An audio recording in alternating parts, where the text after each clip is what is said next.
প্রথম যে ঘটনাটি, এই ঘটনাটি এই হাফিজ ভাই উনি ওনার অফিসের এক আপুর কাছ থেকে শুনেছেন। সঙ্গত কারণে আপুটির নাম বলা যাচ্ছে না, কারণ তিনি রাজি হননি তার নামটা প্রকাশ করতে। তো ঘটনাটি আপু তার পরিচিত মেহের আলী নামক একজন অ্যাম্বুলেন্স ড্রাইভারের কাছ থেকে শুনেছিলেন। আর অ্যাম্বুলেন্সের ঘটনা কিন্তু আসলে অন্যরকম হয়।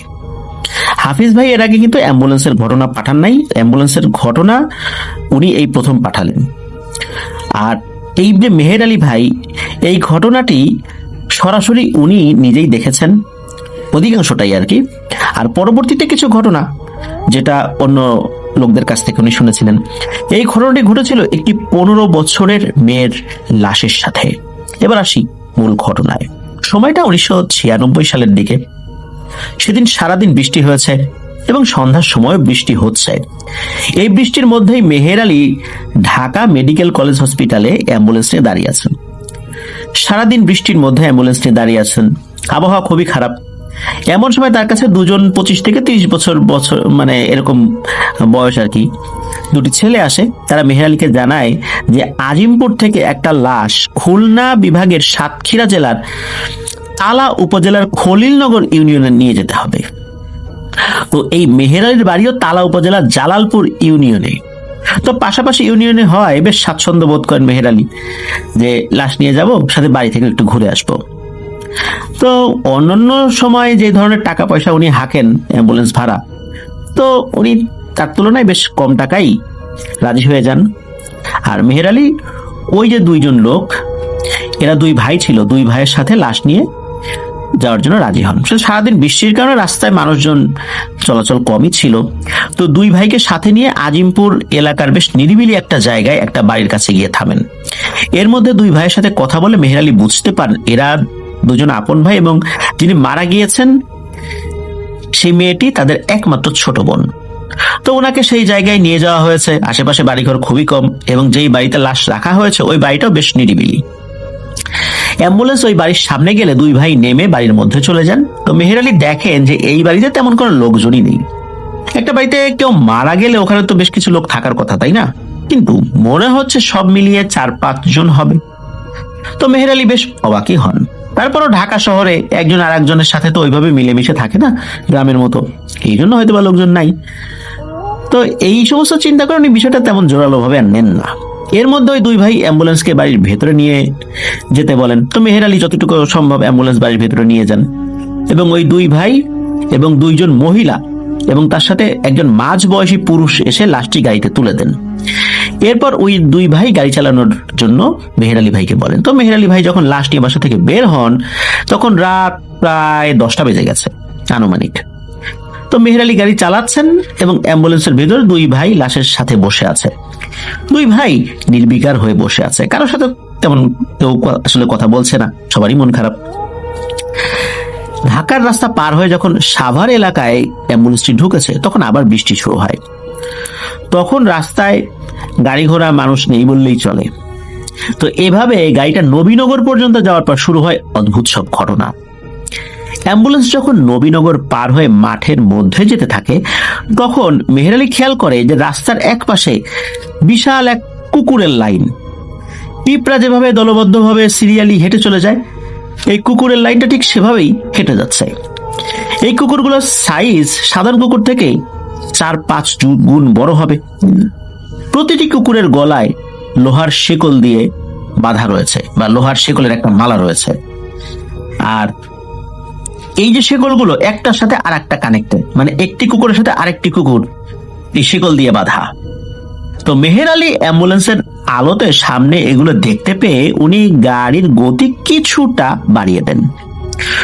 যখনই এই কুকুরগুলো সোজাসুজি অ্যাম্বুলেন্সের কাছে চলে এসেছে তখন লাশের সাথে থাকা দুই ভাই যে যতটুকু জানে দোয়া দুরুদ পড়া শুরু করে। প্রায় 150 থেকে 200টি কুকুর নীরবে রাস্তা পার হয়ে চলে যাচ্ছে, রাস্তা ক্রস করে চলে যাচ্ছে অ্যাম্বুলেন্সের সামনে দিয়ে। অ্যাম্বুলেন্স তো দাঁড়িয়ে যায় ওই সময়। যখন কুকুরগুলো সব পার হয়ে গেল এবং কুকুরের শেষ মাথায় একটা লম্বা ব্যক্তি কালো কাপড় পরে এই কুকুরের শিকলটা ধরে রেখেছে। ব্যক্তিটির মুখ দেখা যাচ্ছে না, তবে অস্বাভাবিক রকমের লম্বা। এরপর অ্যাম্বুলেন্স আবার চলা শুরু করে এবং তাদের অতিক্রম করে চলেও যায়। এরপর কুকুরগুলো এবং ওই ব্যক্তিকে আর দেখা যায় না। মেহের আলী প্রথমে বুঝতে পারে নাই যে আসলে ব্যাপারটা কি। অবশ্য কিছুক্ষণ পরেই বুঝতে পারে যে এটা হয়তো অস্বাভাবিক কোনো ঘটনা হতে পারে। কিন্তু যখনই এই 10 ফুটের উপরে লম্বা লোকটিকে দেখেছে তখন সে শিওর হয়েছে এটা স্বাভাবিক কোনো লোক না। আর এতগুলো কুকুর, প্রত্যেকটার গলার শেকলগুলো একই সুতোয় গাঁথা, আর পেছনে একটা লোক সে শেকল ধরে রেখেছে।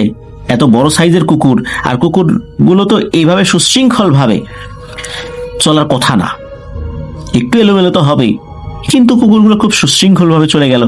এসব বিষয়গুলো পরে বুঝতে পারলেন।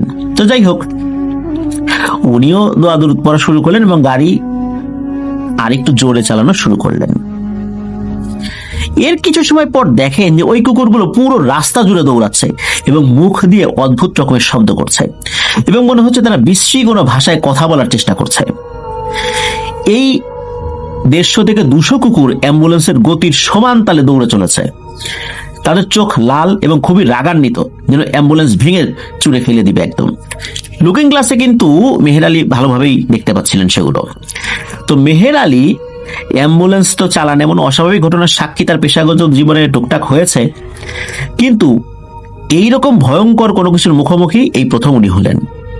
তবে উনি একজন হুজুরের কথা মেনে চলতেন। ওই হুজুর ওনাকে বলেছিলেন যে যদি কখনো কোনো লাশ নিয়ে যাওয়ার সময় খারাপ কিছুর পাল্লায় পড়ো এবং যদি বুঝতে পারো লাশের কারণে এই খারাপ জিনিসটা গাড়ির পিছু নিয়েছে, তাহলে গাড়িতে যদি কোনো ব্যক্তি থাকে সেজন্য লাশের কোনো একটা অংশের সাথে নিজের শরীরকে স্পর্শ করে। তো এই কথাটি মেহের আলীর যখন মনে পড়ে তখন মেহের আলী ওই 2 ভাইকে বলে যে তারা যেন তাদের বোনের এই লাশের 2 হাত ধরে রাখে। ড্রাইভারের কথা মতো তারাও সেটি করেন।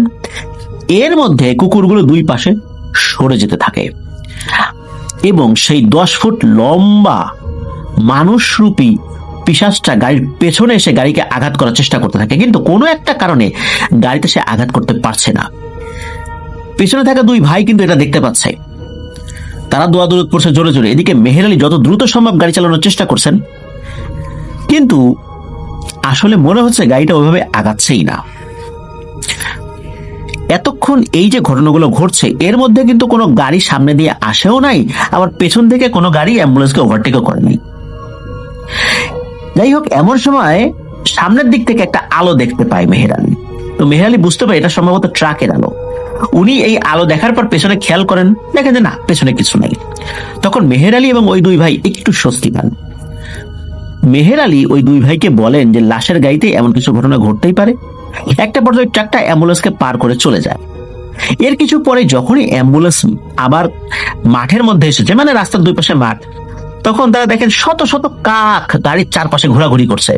কিন্তু কাকের আওয়াজ এটা শুনেই বুঝতে পারেন গাড়িতে থাকা ওই সেই 2 ভাই এবং মেহের আলী যে বিপদ কিন্তু তাদের পিছু ছাড়ে নাই। এই আওয়াজটা হচ্ছে সেই বিশ্রী ভাষায় কোনো কিছু একটা বলার মতো। এটা ঠিক কাক ডাকলে যেরকম আওয়াজ হয় না, ওরকম না। এই আওয়াজটা ওই কুকুরের গলা থেকেও কিন্তু আসছিল। যেহেতু সারাদিন এবং সন্ধ্যার পরও বৃষ্টি ছিল, এখন বৃষ্টি না পড়লেও ড্রাইভার চাইলেও কিন্তু খুব বেশি জোরে গাড়ি চালাতে পারছে না, কারণ রাস্তা তো পিচ্ছিল হয়ে আছে। তো মেহের আলী 2 ভাইকে বলেন আপনারা ভয় পাবেন না, ইনশাল্লাহ কিচ্ছু হবে না। এই কাকগুলো এমন ভাবে 3 দিকে ঘিরে রেখেছে বাইরের কোনো কিছু দেখা যাচ্ছে না, যে এই কাকগুলো গাড়ির সামনের আলোয় আসতে পারছে না। এভাবে বেশ কিছু সময় কাকগুলো উড়ে মাঠের জঙ্গলের দিকে একসাথে চলে যায়, মানে উড়ে উড়ে চলে যায় আর কি। এর মিনিট 5 পরে একটা জায়গায় কাঠের দোকান দেখতে পান তারা।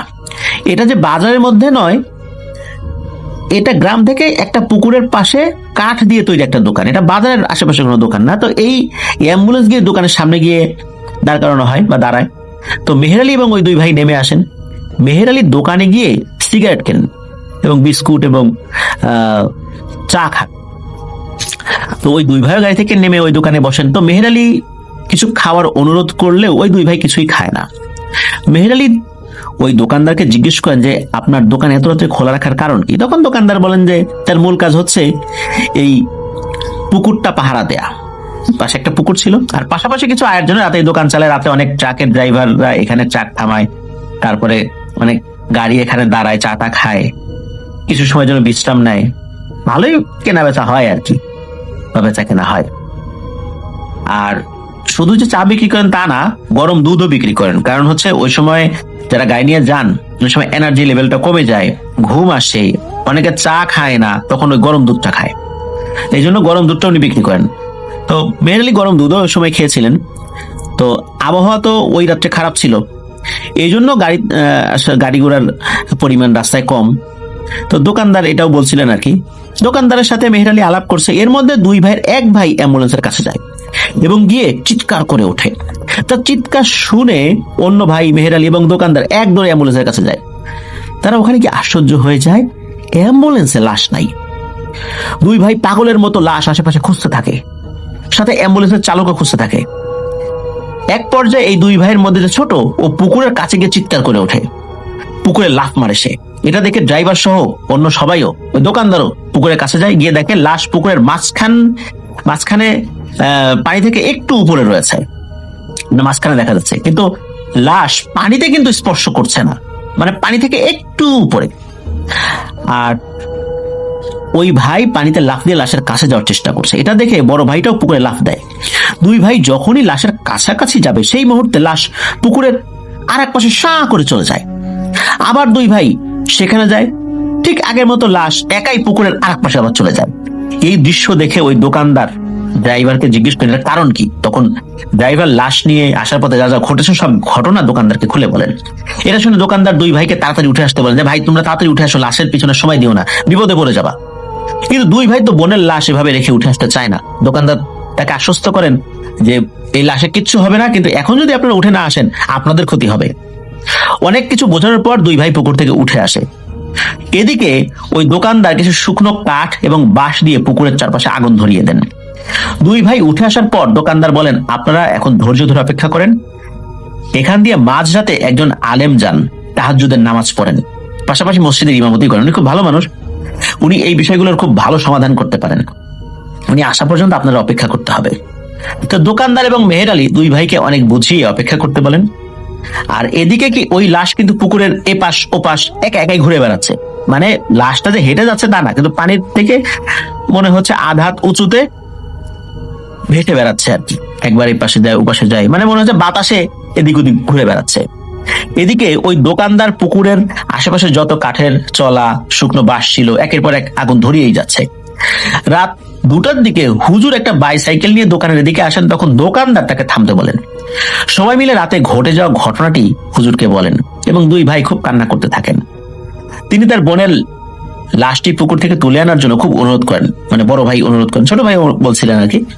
তো হুজুর রাতের সব কথা শোনেন, দুই ভাইকে বলেন আপনার বোন মারা গিয়েছে কিভাবে সেটাকে খুলে বলেন, আশা করি মিথ্যা বলবেন না। তখন বড় ভাই সব কথা খুলে বলেন। তিনি বলেন, আমার বোনের উপর ভয়ঙ্কর এক কালো জাদু করা হয়েছিল, আমার বোন সেই যন্ত্রণা থেকে মুক্তি পাওয়ার জন্য আত্মহত্যা করেছে। তো হুজুর বলেন পুরো ঘটনাটি খুলে বলতে। তখন বড় ভাই বলেন, ঘটনা শুরু আজ থেকে 3 বছর আগে। আমাদের বাড়ির পাশে একটা বিল আছে, আমার ছোট বোন প্রতিদিন ভোরবেলা শাপলা ফুল তুলতে যেত। যেহেতু বিলটা বাড়ির খুব কাছেই আর ও ওখানেই বড় হয়েছে, তাই এসব বিলে ভোরে গিয়ে শাপলা ফুল তোলা, মাছ ধরা এগুলো স্বাভাবিক ছিল। এবং এই বিলের সাথে অনেকগুলো তাল গাছ, খেজুর গাছ এগুলো ছিল। তো একদিন আমার মা ছোট বোনকে বলে, তুই সকাল সকাল ফুল তুলতে গেলে একটু তাল গাছের নিচে খুঁজে দেখবি যদি পাকা তাল পাওয়া যায়। তো এই কথা শুনে আমার বোন বলে, ঠিক আছে মা, আমি সকালে গিয়ে দেখবো। তো আমার বোন সকাল মনে করে সেদিন গভীর রাত্রে বিলে চলে যায়। প্রথমে তাল গাছের নিচে গিয়ে তাল খুঁজতে থাকে, কিন্তু একটি তালও খুঁজে পায় না। এরপর ও বিলে নেমে ফুল তুলতে থাকে। এক পর্যায়ে তাল গাছ থেকে ধপাস করে একটা তাল পড়ার আওয়াজ সে শুনতে পায়।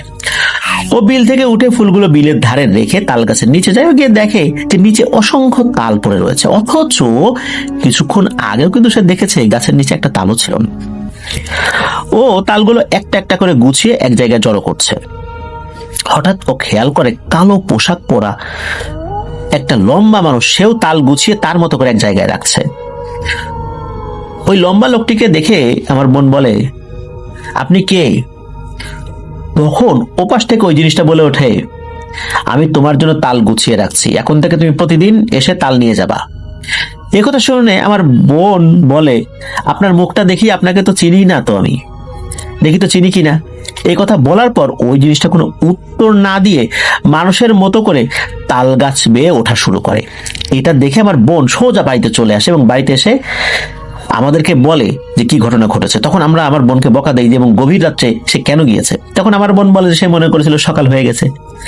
যাই হোক, আমার বোনের মুখে এত তাল পড়ার কথা শুনে আমরাও ওই বিলের ধারে তাল গাছের নিচে যাই। গিয়ে দেখি আসলেই অনেকগুলো তাল পড়ে রয়েছে, কিন্তু তালগুলো আধা পাকা। গাছ থেকে পাকা তাল পড়ার কথা, আধা পাকা তাল পড়ার কথা না। কিন্তু এগুলো প্রায় সব আধা পাকা এবং প্রায় 30টির মতো তাল পড়েছিল। কিন্তু যে ব্যক্তিটিকে আমার বোন দেখেছিল, আমরা গিয়ে তাকে আর দেখতে পাইনি, এবং যে তাল গাছ বেয়ে ওঠার কথা বলেছিল সেই গাছেও ভালো করে খুঁজেও তাকে আর দেখতে পাইনি। যাই হোক, এরপর আমরা বাসায় চলে আসি, সব স্বাভাবিকভাবেই চলছিল। এর প্রায় 4 মাস পর সকাল মনে করে গভীর রাত্রে আবারও আমার বোন বিলে ফুল তুলতে যায়। ডাঙার কাছাকাছি ফুল তুলতে তুলতে যে একটু বেশি পানির মধ্যে যাবে, হঠাৎ ও দেখে সেই লম্বা কালো পোশাক পরিহিত লোকটি অনেকগুলো ফুল হাতে নিয়ে দাঁড়িয়ে আছে এবং বিলের মাঝখানে তাকে ফুল নিয়ে যাওয়ার জন্য ডাকছে, কিন্তু তার মুখটি দেখতে পাচ্ছে না ও। এটা দেখার পরই আমাদের বোন দ্রুত বাড়ির দিকে মুখ ঘুরিয়ে শাপলা ফুল হাতে নিয়ে বিলের থেকে উঠে আসার চেষ্টা করে। ও যখন নাকি বাড়ির দিকে মুখ করে বিলের ভেতর থেকে উঠে আসার চেষ্টা করছিল, তখন কিছু একটা পেছন থেকে দ্রুত পানির নিচ দিয়ে তার কাছে আসতে থাকে। এর মধ্যে কোনো কিছুতে তার পায়ের নিচে একটা আঘাত করে। সে বিল থেকে উঠে বাড়ি চলে আসে। বাড়ি এসে সে দেখে যে পায়ের গোড়ালিতে কেটে গেছে। তখন সে তার মাকে ডাকে এবং যা যা ঘটেছে সব বলে। মা তখন তাকে আবারও বকা দেয়, তুই আবারও মাঝরাতে কেন বাইরে গেছিস। তারপর মা কাটা জায়গায় কাপড় পেঁচিয়ে দেয় এবং পরিবার থেকে কড়াকড়ি নির্দেশ থাকে আর যেন ফুল তুলতে বা তাল কুড়োতে সে আর না যায়। এর মধ্যে তার শরীর শুকিয়ে যেতে থাকে। একদিন মাঝরাতে ঘুম ভেঙে দেখা যায় বোনটি পাশে নেই। সবাই মিলে খুঁজতে খুঁজতে গিয়ে দেখা যায় সে তাল গাছের নিচে অচেতন অবস্থায় পড়ে আছে। সবাই ধরাধরি করে বাড়িতে নিয়ে আসা হয়। ওর জ্ঞান ফিরলে তাল গাছের কাছে কেন গেল জিজ্ঞেস করলো, কিছুই বলতে পারে না, এবং তাকে যে তাল গাছের কাছ থেকে অজ্ঞান অবস্থায় পাওয়া গেছে এটাও সে বিশ্বাস করে না, কারণ সে তো বাসায় ঘুমিয়েছিল। এদিকে বোনের অবস্থা খারাপ হতে থাকে, ডাক্তার কবিরাজ দেখানো হয়, তবুও সুস্থ হয় না। এভাবে অনেক দিন চলে যায়।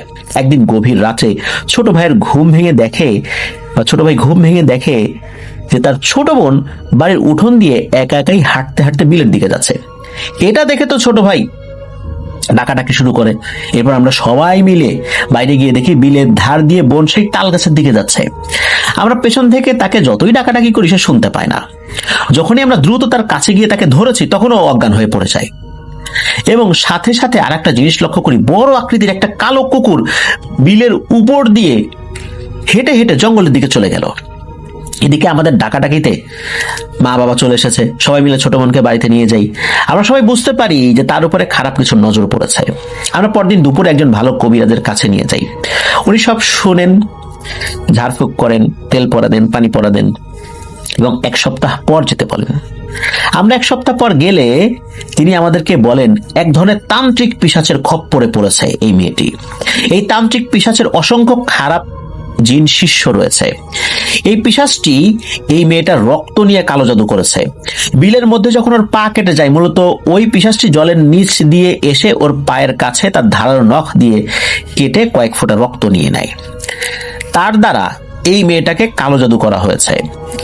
আর এই মেয়েকে চিকিৎসা দ্বারা সুস্থ করা সম্ভব নয়, বিশেষ করে কবিরাজের পক্ষে সম্ভব নয়। আরো বড় কোনো কবিরাজ দেখানোর জন্য কবিরাজ পরামর্শ দেন। আর যদি সম্ভব হয়, যত দূরে সম্ভব এই মেয়েটাকে পাঠিয়ে দিতে হবে। এই কথা বলার পর 1 বছর ওই মেয়েটাকে ঢাকাতে রাখা হয় আর আমার মামার বাসায় রাখা হয়। আমরা 2 ভাইও এখানেই থাকি, এখানে আমরা কাজ করি আর বোনকে দেখে শুনে রাখি। এর মধ্যে সে কিছু সময় ভালো থাকে আবার কিছু সময় খারাপ থাকে। আমার বোনটি বারবার বলতো এই যন্ত্রণার জীবনের চেয়ে মৃত্যু ভালো। আজ আমার বোন যন্ত্রণায় টিকতে না পেরে গলায় ফাঁস দিয়ে আত্মহত্যা করেছে। কোনো ঝামেলা যেন না হয় এই জন্যই চুপিসারে লাশটি নিয়ে বাড়িতে যাচ্ছি। কিন্তু এখন মনে হচ্ছে ওই পিশাচটা আমার বোনের মৃত্যুর পরও আবারও পিছু নিয়েছে। ওই হুজুর এই সব কথা শোনেন। ভাই যে কথা বললেন সবাই খুব মনোযোগ দিয়ে শুনছে, বিশেষ করে হুজুর আরো ভালো করে মনোযোগ দিয়ে শুনছিলেন। তো দোকানদারের কাছ থেকে হুজুর 1 গ্লাস পানি চান।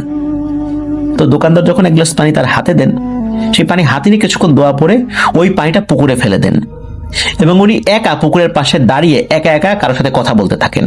এর কিছু সময় পর লাশটি একা একাই পুকুরের একদম কিনারে চলে আসে। এরপর ভাসতে ভাসতে অ্যাম্বুলেন্সের কাছে চলে আসে। মূলত হুজুর তার অধীনে থাকা একজন জিনের সাহায্য নিয়ে লাশটি ডাঙায় নিয়ে আসেন।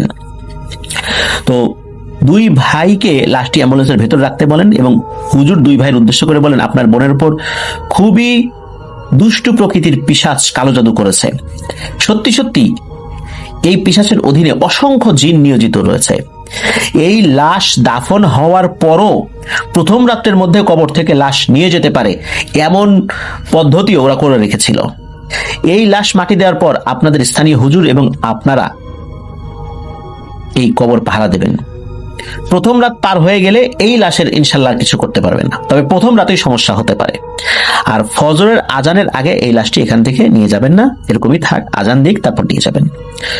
তখন ওই দুই ভাই অনেক কান্নাকাটি করেন এবং লাশ যেন তার গ্রামে পৌঁছে দিয়ে আসেন সেই হুজুরের কাছে ওই অনুরোধ করেন। তো হুজুর একসময় রাজি হন।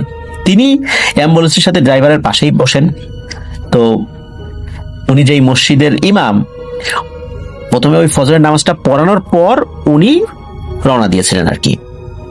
তো যাই হোক, একটা সময় পৌঁছেও যান তারা।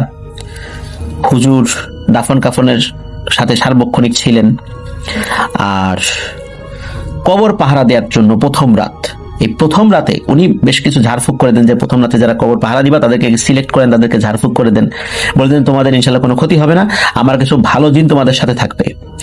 আর আল্লাহর উপর ভরসা রাখো, আল্লাহর কালাম পড়ে কাজ শুরু করবা, ইনশাল্লাহ কোনো দুষ্টু জিন তোমাদের কোনো ক্ষতি করতে পারবে না। তো ওই সময়ে অনেকেই সাহস করেছিল যে আমরাও পাহারা দিব। যারা এসেছিলেন তাদের প্রত্যেকেই হুজুর দোয়া পরে ফু দিয়ে দিয়েছিলেন। তো যাই হোক, তো মেহের আলী ড্রাইভার ভাই যিনি, উনি তো আসলে ওই রাত পর্যন্ত ছিলেন না। লাশটা দাফন কাফন হওয়ার পর ওই হুজুরকে উনি সাথে নিয়ে আবার যেই জায়গা থেকে হুজুরকে তুলেছিলেন ওখানে আবার নামিয়ে দেন।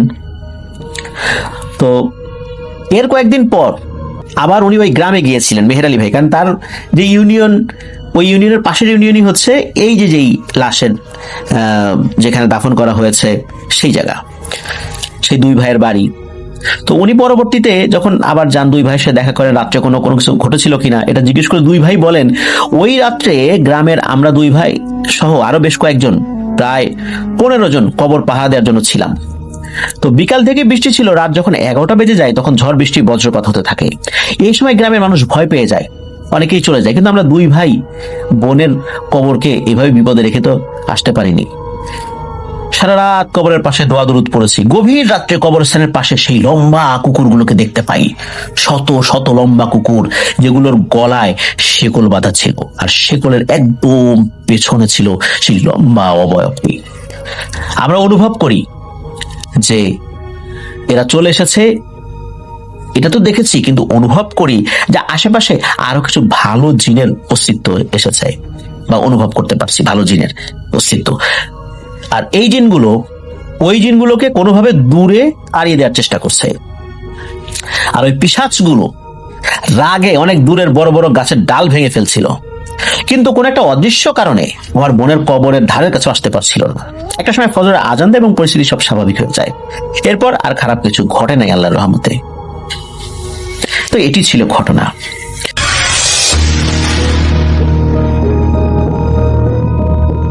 আপনাদের জন্য আজকে এই কাহিনীটি কালেক্ট করেছি আবু জাফরের কাছ থেকে। আবু জাফর তিনি একজন পেশায় একজন পরিবহন, এক ধরনের পাবলিক ট্রান্সপোর্টেশনের চালক, যেটা মিরপুরের উপকণ্ঠে, ঢাকা শহরের মিরপুর উপকণ্ঠে একটি এলাকায় চলাচল করে, এবং তিনি এখনো একই পেশায় আছেন, তবে তার রাউটটা এখন ডিফারেন্ট। তিনি অন্য জায়গায় তার সেই ট্রান্সপোর্টেশনে তিনি চালান।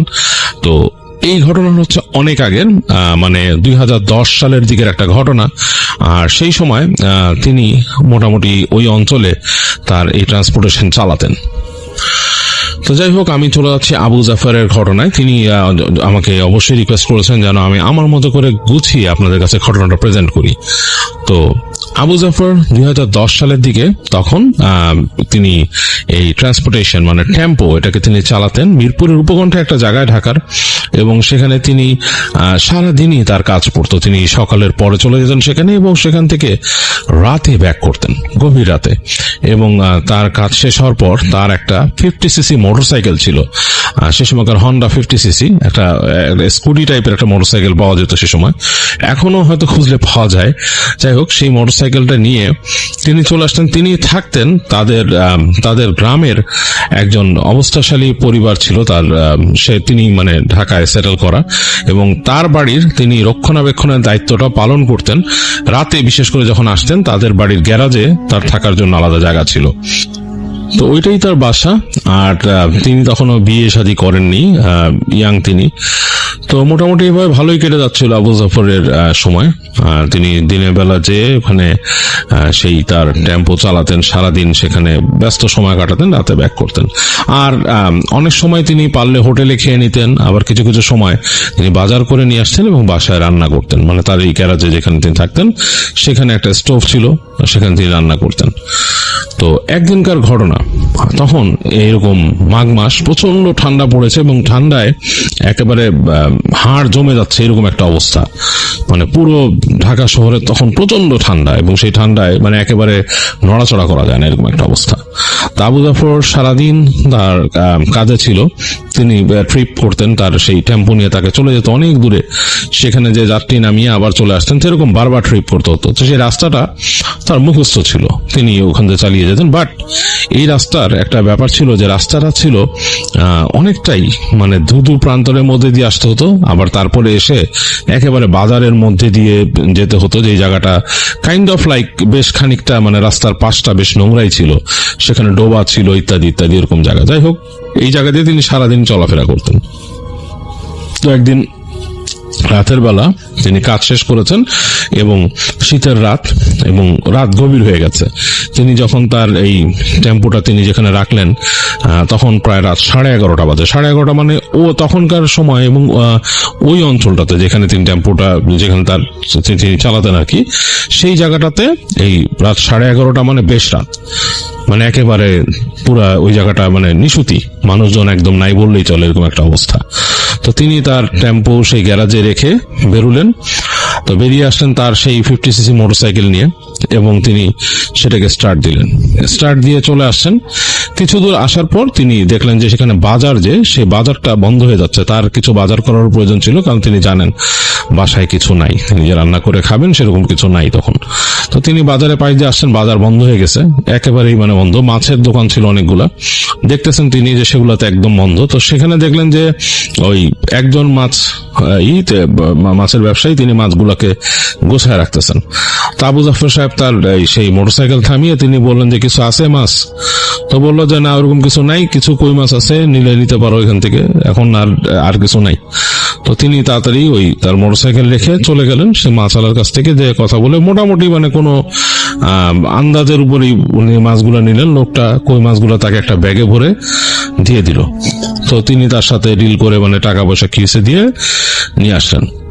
তো সে উঠে তিনি আবার সেই মোটরসাইকেল স্টার্ট দিয়ে যখন রওনা দিয়েছেন, কিছু দূর আসলেন তিনি, একটা বাঁক ছিল, সেই বাঁকের পাশে বিশাল একটা মানে পুকুরের মতো, এবং সেই পুকুরের পাশটা কিন্তু বেশ নোংরা, মানে মানুষজন ময়লা টয়লা ফেলে একেবারে স্তূপকৃত করে রাখছে জায়গাটা। তো পুকুরে পাশ দিয়ে যখন আসতেছেন সেই জায়গাটা কেমন জানি কাছে লাগছে, একে তো শীত আর পানির উপর দিয়ে কুয়াশা ছড়াচ্ছে আর ময়লা। তো তিনি বেশ খানিকটা আসার পরে হঠাৎ করে তার মোটরসাইকেলটা 2-3টা কাশি দিয়ে বন্ধ হয়ে গেল এবং একটু সামনে যেই থেমে গেল। তো তিনি তাড়াতাড়ি মোটরসাইকেল আবার থামিয়ে আবার কিক মারলেন, কারণ ওইটাতে কোনো সেলফ স্টার্ট নাই। তো কিক মারতেছেন, বারবার স্টার্ট হচ্ছে না। তার লাইটটা একটু জ্বলে ওঠে আর বাইক স্টার্ট মানে 2টা কাশি দিয়ে থেমে যায়। তো তিনি মানে পুরাই একটা বিপদে পড়ে গেলেন। এমন একটা জায়গা যে ডানে কিছু ঘরবাড়ি আছে, একটু মানে ডান দিকে একটু সামনের দিকে যে, আর রাস্তার আরেক পাশে হচ্ছে সেই পুকুর, আর তার পাশে ময়লা টয়লা জমে আছে, মানে একটা গন্ধ কেমন একটা অবস্থা। আর আগে এখানে লাইট পোস্টের আলো পাওয়া যেত, দেখতেছে লাইট পোস্টে কোনো আলো নেই। তো চরম বিরক্ত হয়ে তিনি মানে একদম হয়ে গেলেন। তো যখন তিনি ওই বাইকবার স্টার্ট দেওয়ার চেষ্টা করতে স্টার্ট হচ্ছে না, তখন হঠাৎ খেয়াল করলেন যে ওই যে ময়লার কাছে, মানে ময়লাগুলো যে জমে আছে ওটার কাছে কোনো একটা নড়াচড়া, যে অন্ধকারে ঠিক মতো দেখা যাচ্ছে না নড়াচড়া কিসের। তো মোটামুটি মনে হচ্ছে যে কিছু একটা হাত দিয়ে মানে এরকম ছড়ায় টড়ায় দিলে যেরকম শব্দ হয় ওরকম। তো তিনি ভালো মতন খেয়াল করলে কি বেশ জোরেই হয়েছে শব্দটা। তো একবার তিনি ভাবলেন কুকুর টুকুর নাকি, এরকম চিন্তা করলেন। তো তাকায় দেখলেন ভালো মতন আকাশে চাঁদ আছে, চাঁদের হালকা আলো আর এই কুয়াশা, এর মধ্যে দিয়ে তিনি দেখলেন মনে হচ্ছে যে একটা মাথার মতো শেপ মানে ওই জায়গায় নড়াচড়া করতেছে, মানুষের মাথার মতো, শরীরটা ঢাকা পড়া, ময়লার যে একটু স্তূপ সেটার আড়ালে। তো তিনি চিন্তা করলেন হতে পারে অনেক আছে না পাগল বা ওই যে কাগজ টাগজ টোকায় এগুলা, মানে একটা, তিনি এতটা সিরিয়াসলি নিলেন না ব্যাপারটা। চিন্তা করলেন যে হতে পারে কেউ একজন বা কিছু একটা ওখানে হয়তো আছে, কোনো মানুষজন আছে, অনেক মানুষ কাগজ টোকায় ওই টোকায়, মানে তিনি ওই জায়গাটাও একটু অন্যরকম।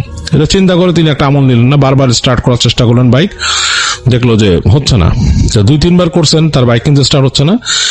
এরপর তিনি খেয়াল করলেন যে ওই নড়াচড়ার শব্দটা আস্তে আস্তে আর একটু বাড়লো, আর তারপরে তিনি খেয়াল করলেন মানে চোখের কোণা দিয়ে তিনি দেখতেছেন যে সেই যে মাথার মতো জিনিসটা মানে মনে হচ্ছে মানে ক্রল করে, মানে হামাগুড়ি দিয়ে ওই স্তূপের পাশ থেকে বের হয়ে আসতেছে খুব উদ্ভট ভাবে, মানে হামাগুড়ি দিয়ে আসতেছে। মানে নর্মালি একটা মানুষ হলে যেটা কি করে উঠে হেঁটে আসে এরকম কিছু, বা হয়তো কাগজ টোকা নিবে কেউ হলে পিঠে একটা বস্তা থাকে উঠে হাঁটা দেয় বা এরকম। তো এখানে কিন্তু সেরকম না, মনে হচ্ছে হামাগুড়ি দিয়ে আসতেছে, কিন্তু তার কাছে কোনো বস্তা টস্তা কিছু নাই, এবং শরীরটা খুবই শীর্ণ, বোঝা যাচ্ছে যে মানে শরীর খুব শীর্ণ, শরীরের মধ্যে মানে মাংস খুব একটা নাই, মানে একেবারে হাড় জিরজিরে এরকম। এবং তার পরনে মনে হচ্ছে হাফ প্যান্টের মতো, শর্টস এর মতো কিছু একটা পরা এরকম। অন্ধকারের মধ্যে চাঁদের আলোতে যতটুকু বোঝা যাচ্ছে একটা অবয়ব এরকম, এবং সেটা হামাগুড়ি দিয়ে দিয়ে আসতেছে, দুই হাত এরকম সামনে দিয়ে, 2 পা এরকম পিছনে হামাগুড়ি দিয়ে, হাঁটু ভেঙে ভেঙে। এই অন্ধকারে তিনি বুঝতেছেন, তার কাছে না একটু বুকটা ছেদ করে উঠলো আসলে আবু জাফর। এটা তিনি চিন্তা করছেন এটা কি, এটা মানে একটা মানুষের মতো এরকম। তো অনেকটাই তার কাছে চলে আসছে, মানে তার থেকে প্রায় বেশি হলে মানে খুব বেশি হলো 10 ফিটের মতো দূরে। তো তিনি একটু থতমত খেয়ে তাকায় ছিলেন। তো এই সময় তিনি হঠাৎ করে দেখলেন ওইটা খুব দ্রুত তার দিকে দৌড় দেওয়া শুরু করলো, কেমন একটা শব্দ করে, মানে কেমন একটা শব্দ জানি, মানে শব্দটা খুবই অ্যাবনর্মাল একটা শব্দ করে তার দিকে দৌড় দিয়ে আসা শুরু করলো। তো তিনি না থরথর করে কেঁপে উঠছেন। এই সময় মানে যখন দৌড় দিচ্ছে ওই সময় তিনি আবার কিক দিছিলেন মোটরসাইকেলে, এবং এই কিকে তার বাইকটা স্টার্ট হয়ে গেল এবং সামনে যে হেডলাইটটা ছিল জ্বলে উঠলো।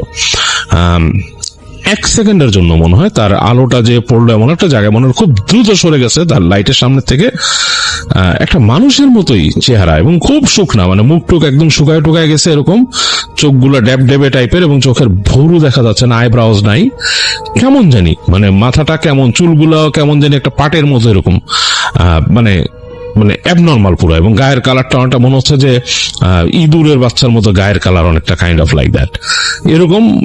কিছু একটা খুব মানে মিলি সেকেন্ডের মধ্যে সরে গেছে তার সামনে থেকে, এবং ওই যে ময়লার যে স্তূপ ওখানে কোথায় গেল তিনি আর খেয়াল করতে পারলেন না। তো তার মোটরসাইকেল যেতে স্টার্ট হয়েছে, তিনি তাড়াতাড়ি আবার উঠে বসে তিনি গিয়ার ফেলে ওইটা টানা শুরু করলেন। এখন চলা শুরু করছে মোটরসাইকেল, এবং সামনে যে তিনি একটু মানে থতমত খেয়ে গেছেন, তার মাথায় আসলে কিছু আসতেছে না যে ব্যাপারটা কি। দেখলেন তিনি চিন্তা করতে করতে তিনি চালাচ্ছেন, আর তার মধ্যে মানে একটা ভয় কাজ করতেছে, কারণ পেছন দিকে তো অন্ধকার, সামনে যেখানে যতটুকু হেডলাইট পড়তে ততটুকুই আলো দেখতে পাচ্ছেন। আর এই মোটরসাইকেলের হেডলাইটও খুব একটা স্ট্রং না আর কি, তখনকার সময়ের মানে এখন আসলে এই মোটরসাইকেল এখনো হয়তো দেখা যায় কোথাও, হেডলাইটের আলো খুব বেশি স্ট্রং না এই অন্ধকারে, এবং এই রাস্তার মধ্যে তখন কোনো মানুষই নাই। তিনি ইন দ্য মিন টাইম মানে তিনি ধরেন 11:30টার দিকে ওই গ্যারেজ থেকে বের এখানে আসছেন, মাছ কিনছেন, এখন 12টা পার হয়ে গেছে, মানুষজন নাই। আর অন্য কোনো ফিরতি পথেও যে কোনো তার ওখানে টেম্পো বা কোনো কিছু আসতেছে টম টাইপের কিছুই নেই। তো তিনি যাচ্ছেন সামনে, এবং যেতে যেতে সামনে আরো কিছু দোকান পড়ে, এবং ওইখানের কাছাকাছি ওনার মোটরসাইকেলটা আবার স্টপ হয়ে গেল, মানে আবার বন্ধ হয়ে গেছে, মানে স্টার্ট বন্ধ। এখন যেখানে তিনি আছেন পাশে কতগুলো দোকান, আর সেই দোকানগুলোর পাশে একপাশে গাছ, অনেকগুলা গাছ, আবার সামনে কিছু দোকান, মানে দুই পাশে দোকান এবং গাছে ঘেরা জায়গাটা, এবং অন্ধকার, রাস্তাটার মধ্যে বেশ অন্ধকার, এবং তিনি ঝিঝি পোকার শব্দ শুনতেছেন। এবং তিনি যেই অঞ্চলটাতে চলাফেরা করছেন এটা কিন্তু অনেকটা এই মফস্বল টাইপের একটা এলাকা, সাবার্ব টাইপের, এবং সেখানে এই মানে খুবই মানে মনে হচ্ছে যে একটা গ্রামের ফ্লেভারও ওই জায়গাটায় আছে এরকম। আর তিনি ঝিঝি পোকার শব্দ শুনতেছেন, খুব লাউড ঝিঝি পোকা ডাকতেছে, এবং বাম পাশের বাসাগুলোর মানুষ মনে হচ্ছে দূরে আর কি, সেগুলো একতলা দুইতলা বাড়ি, সেগুলো মনে হচ্ছে মানুষ ঘুমায় গেছে, একদম খুবই ঘুমায় গেছে, মানে কোনো মানুষজন জাগনা নাই সেখানে, এরকম একটা অবস্থা। তো তিনি একটু থতমত খেলেন, বাইকটা এখানে থেমে গেছে, তিনি কিভাবে কি করবেন। এখন তিনি আবার চেষ্টা করলেন কয়েকবার, ঝাঁকি দিয়ে দেখলেন ওইটা মানে তেলের ট্যাঙ্ক ছিল সিটির নিচে, ঝাঁকি দিলেন, দেখলেন যে হ্যাঁ তেল আছে বাইকে, তো কেন বন্ধ হচ্ছে। এখন তিনি চেষ্টা করতে পারতেন তার স্পার্ক প্লাগটা খুলে দেখতে। এখন এই যে পরিবেশের মধ্যে তিনি থেমে আছেন, এখানে স্পার্ক প্লাগ খোলার মতো অবস্থা নাই, তো তিনি করলেন কি, তার মোটরসাইকেল, এবং ওখানে কোনো নাই, ল্যাম্পপোস্টও নাই যে আলো আছে, তিনি মোটরসাইকেল, তার কাছে কোনো ফ্ল্যাশ লাইটও নাই, আর ওই সময় মানে এত অ্যাডভান্স জিনিসপত্র ছিল না 2010-এর দিকে। তো মানে এখন যেমন বিভিন্ন রকমের গেজেট বেরিয়েছে, যে বিভিন্ন ফ্ল্যাশ লাইট ইত্যাদি ইত্যাদি, আর তার যে মোবাইল ফোন ছিল সেই মোবাইল ফোনের আলো অতই না আর কি, ওই যে নর্মাল স্ক্রিনের আলো সামান্য হয় সেটা আর কি। তো তিনি মোটরসাইকেলটাকে ঠেলা শুরু করলেন। তিনি চিন্তা করলেন ঠেলে যদি সামনে কোনো ল্যাম্পপোস্ট পাই, তিনি জানেন যে একটু পরে সামনে দিয়ে রাস্তাটা শুরু হয়েছে, কিন্তু ওইটা আবার একদমই বিস্তীর্ণ রাস্তা, এক পাশে খালের মতো, আরেক পাশে মানে পুরা বিস্তীর্ণ জায়গা, ওখানে কোনো মানুষজন মানে অনেক দূর পর্যন্ত দেখা যায় না। তো তিনি চিন্তা করলেন ওখানে যাওয়ার আগে রাস্তার পাশে একটা ল্যাম্পপোস্ট থাকার কথা, মোড়ে ওখানে একটা বাজারের এন্ট্রি আছে, সেখানে ওই বাজারটা এখন বন্ধ, রাতের বেলা সবই বন্ধ।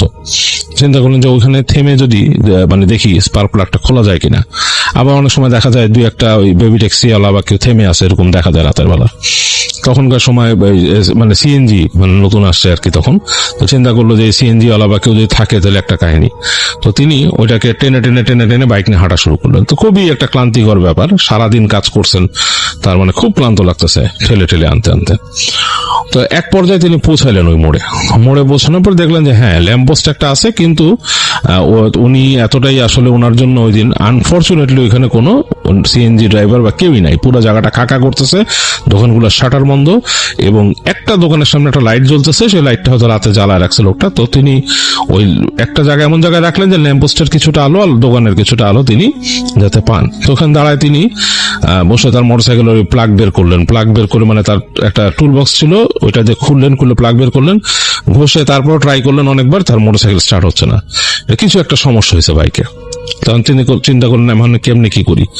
তো তিনি মোটরসাইকেলটাকে টেনে নিলেন, নিয়ে তিনি ওখানে একটা দোকানদারকে চিনতেন, যেহেতু তিনি ওখানে সবসময় ওই রুট দিয়ে চলাফেরা করেন। ওই দোকানের সামনে তাদের আবার ওই এই সামনে যে শেডটা করা, সেটার একটা লোহারই ছিল আর কি, মানে এরকম বার দিয়ে তৈরি করা। তো ওইটার সাথে তিনি তার বাইকের যে লকটা, সেটা একটা এরকম শিকলের মতো লক ছিল আর কি, সেটা দিয়ে তিনি পেঁচায় তার বাইকটাকে লক করলেন, করে ঘাটটা লক করে দিয়ে তিনি চিন্তা করলেন যে আমি চলে যাই রাতের মতো, আসলে এখন আর কিছু করার নাই। তিনি তার হাতে সেই মাছের ব্যাগটা নিয়ে হাঁটা ধরলেন এখান থেকে। এখন বুঝতেছেন যে বেশ দূর হাঁটতে হবে, তিনি হেঁটে যেখানে বেরোবেন তাকে বেরিয়ে হবে উত্তরাতে, উত্তরার থেকে বের হয়ে আরো হেঁটে ভেতরে উত্তরার দিকে যেতে হবে। তার মানে চিন্তা করেই খুব কষ্ট লাগতেছে, আর সারাদিন কাজ করছেন, মানে একদম মানে কোমর ব্যথা, মাথা ব্যথা, এরকম অবস্থা। ঠান্ডা পড়ছে মারাত্মক রকমের, এবং তার গায়ে একটা সোয়েটার পরা, তার উপর যে শাল পরছে তিনি, এবং হাতের মধ্যে সেই ব্যাগটা নিয়ে হাঁটা শুরু করলেন। হাঁটতেছেন এবং অনেক দূর যাওয়ার পরই দেখলেন যে ওই পিছনের দোকানপাট আলো ঢাকা পড়ে গেছে, এখন শুধু দুই পাশে, এক পাশে বিস্তীর্ণ জায়গা, এক পাশে খাল, এরকম একটা অবস্থা। হেঁটে যাচ্ছেন, তো কেমন জানি লাগা শুরু করলো তার কাছে। হঠাৎ তার কাছে মনে হলো যে তাকে কেউ ফলো করে আসতেছে, এটা তার মধ্যে একটা ফিল হলো।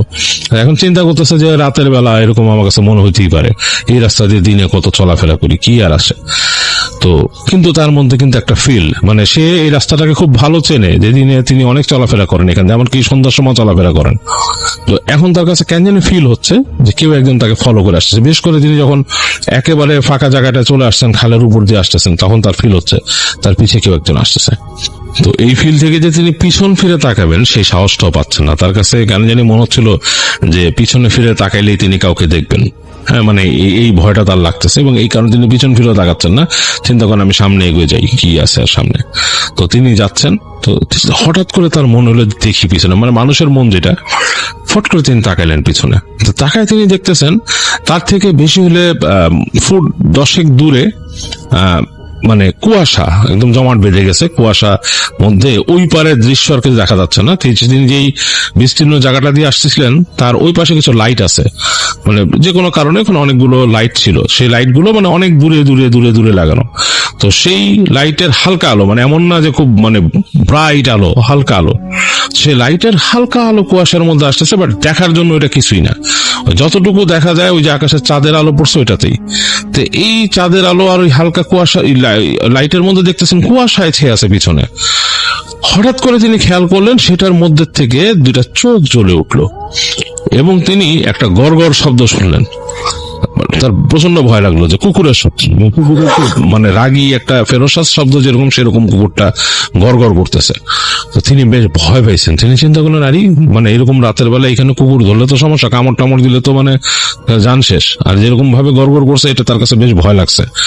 তো তিনি আরো ভালো মতন তাকালেন, দেখলেন যে আসলেই একটা বেশ বড় কুকুরের মুখ বেরোলো এবং কুকুরের আসলে মুখটা যে বেরিয়েছে, তিনি বলছেন যে তিনি বিভিন্ন ছবিতে নেকড়ে দেখছেন, নেকড়ের মুখ যেরকম হয় এত বড় একটা মুখ, কালো রঙের একদম কুচকুচে এবং চোখ দুটা জ্বলতেছে।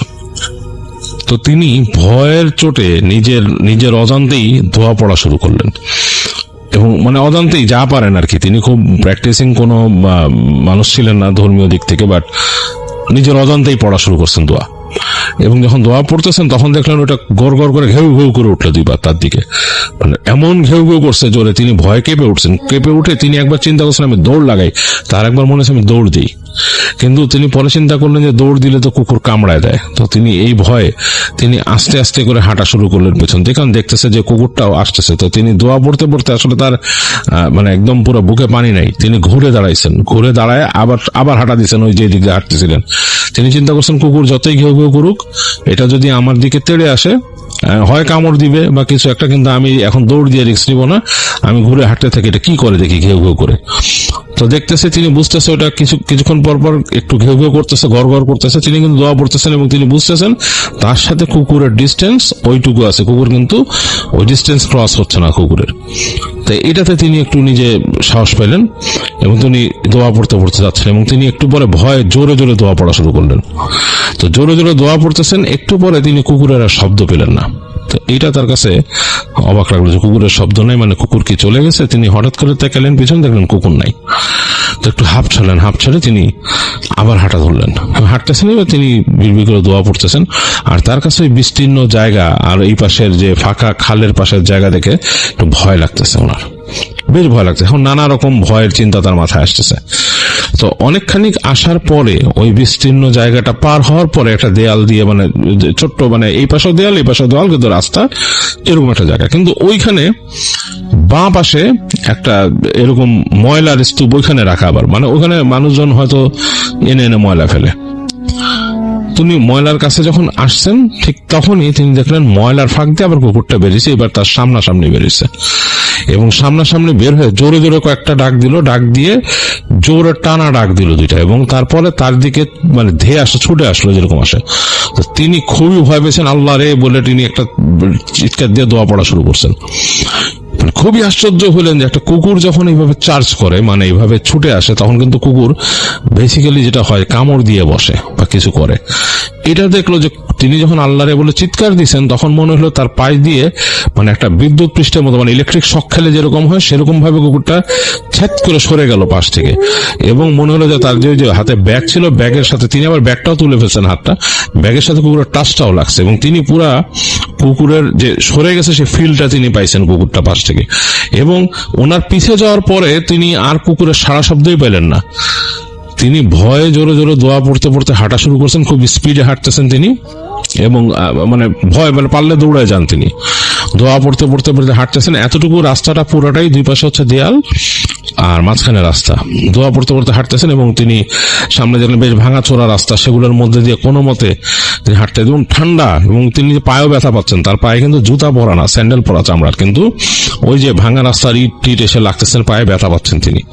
তো এরকম করতে করতে তিনি একসময় বের হয়ে আসলেন রাস্তার শেষে, এসে দেখলেন সেই জায়গায় তার যে ওটার রাস্তা, যে মূল রাস্তাটা সেখান থেকে শুরু হয়েছে এবং ওগুলো পাকা রাস্তা, কিন্তু সেই জায়গায় একদম নিশুতি, কোনো মানুষ নাই।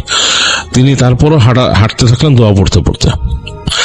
যাই হোক, পুরো রাস্তাটা তার কাছে ভয় লাগছিল এবং তিনি প্রচন্ড, এবং তিনি এখানে আর একটা লেক আছে, ওই লেকের বাইরে যখন যাচ্ছিলেন তখনও তার ভয় লাগছে বেশ, পানির একটা পচা গন্ধ তার নাকে আসছে এবং তিনি বেশ ভয় পাইতেছিলেন, মানে গাছগাছালি দেখে বেশ ভয় লাগতেছিল, তার কাছে মনে হচ্ছে কুকুরটা আবার বের হয়ে আসবে।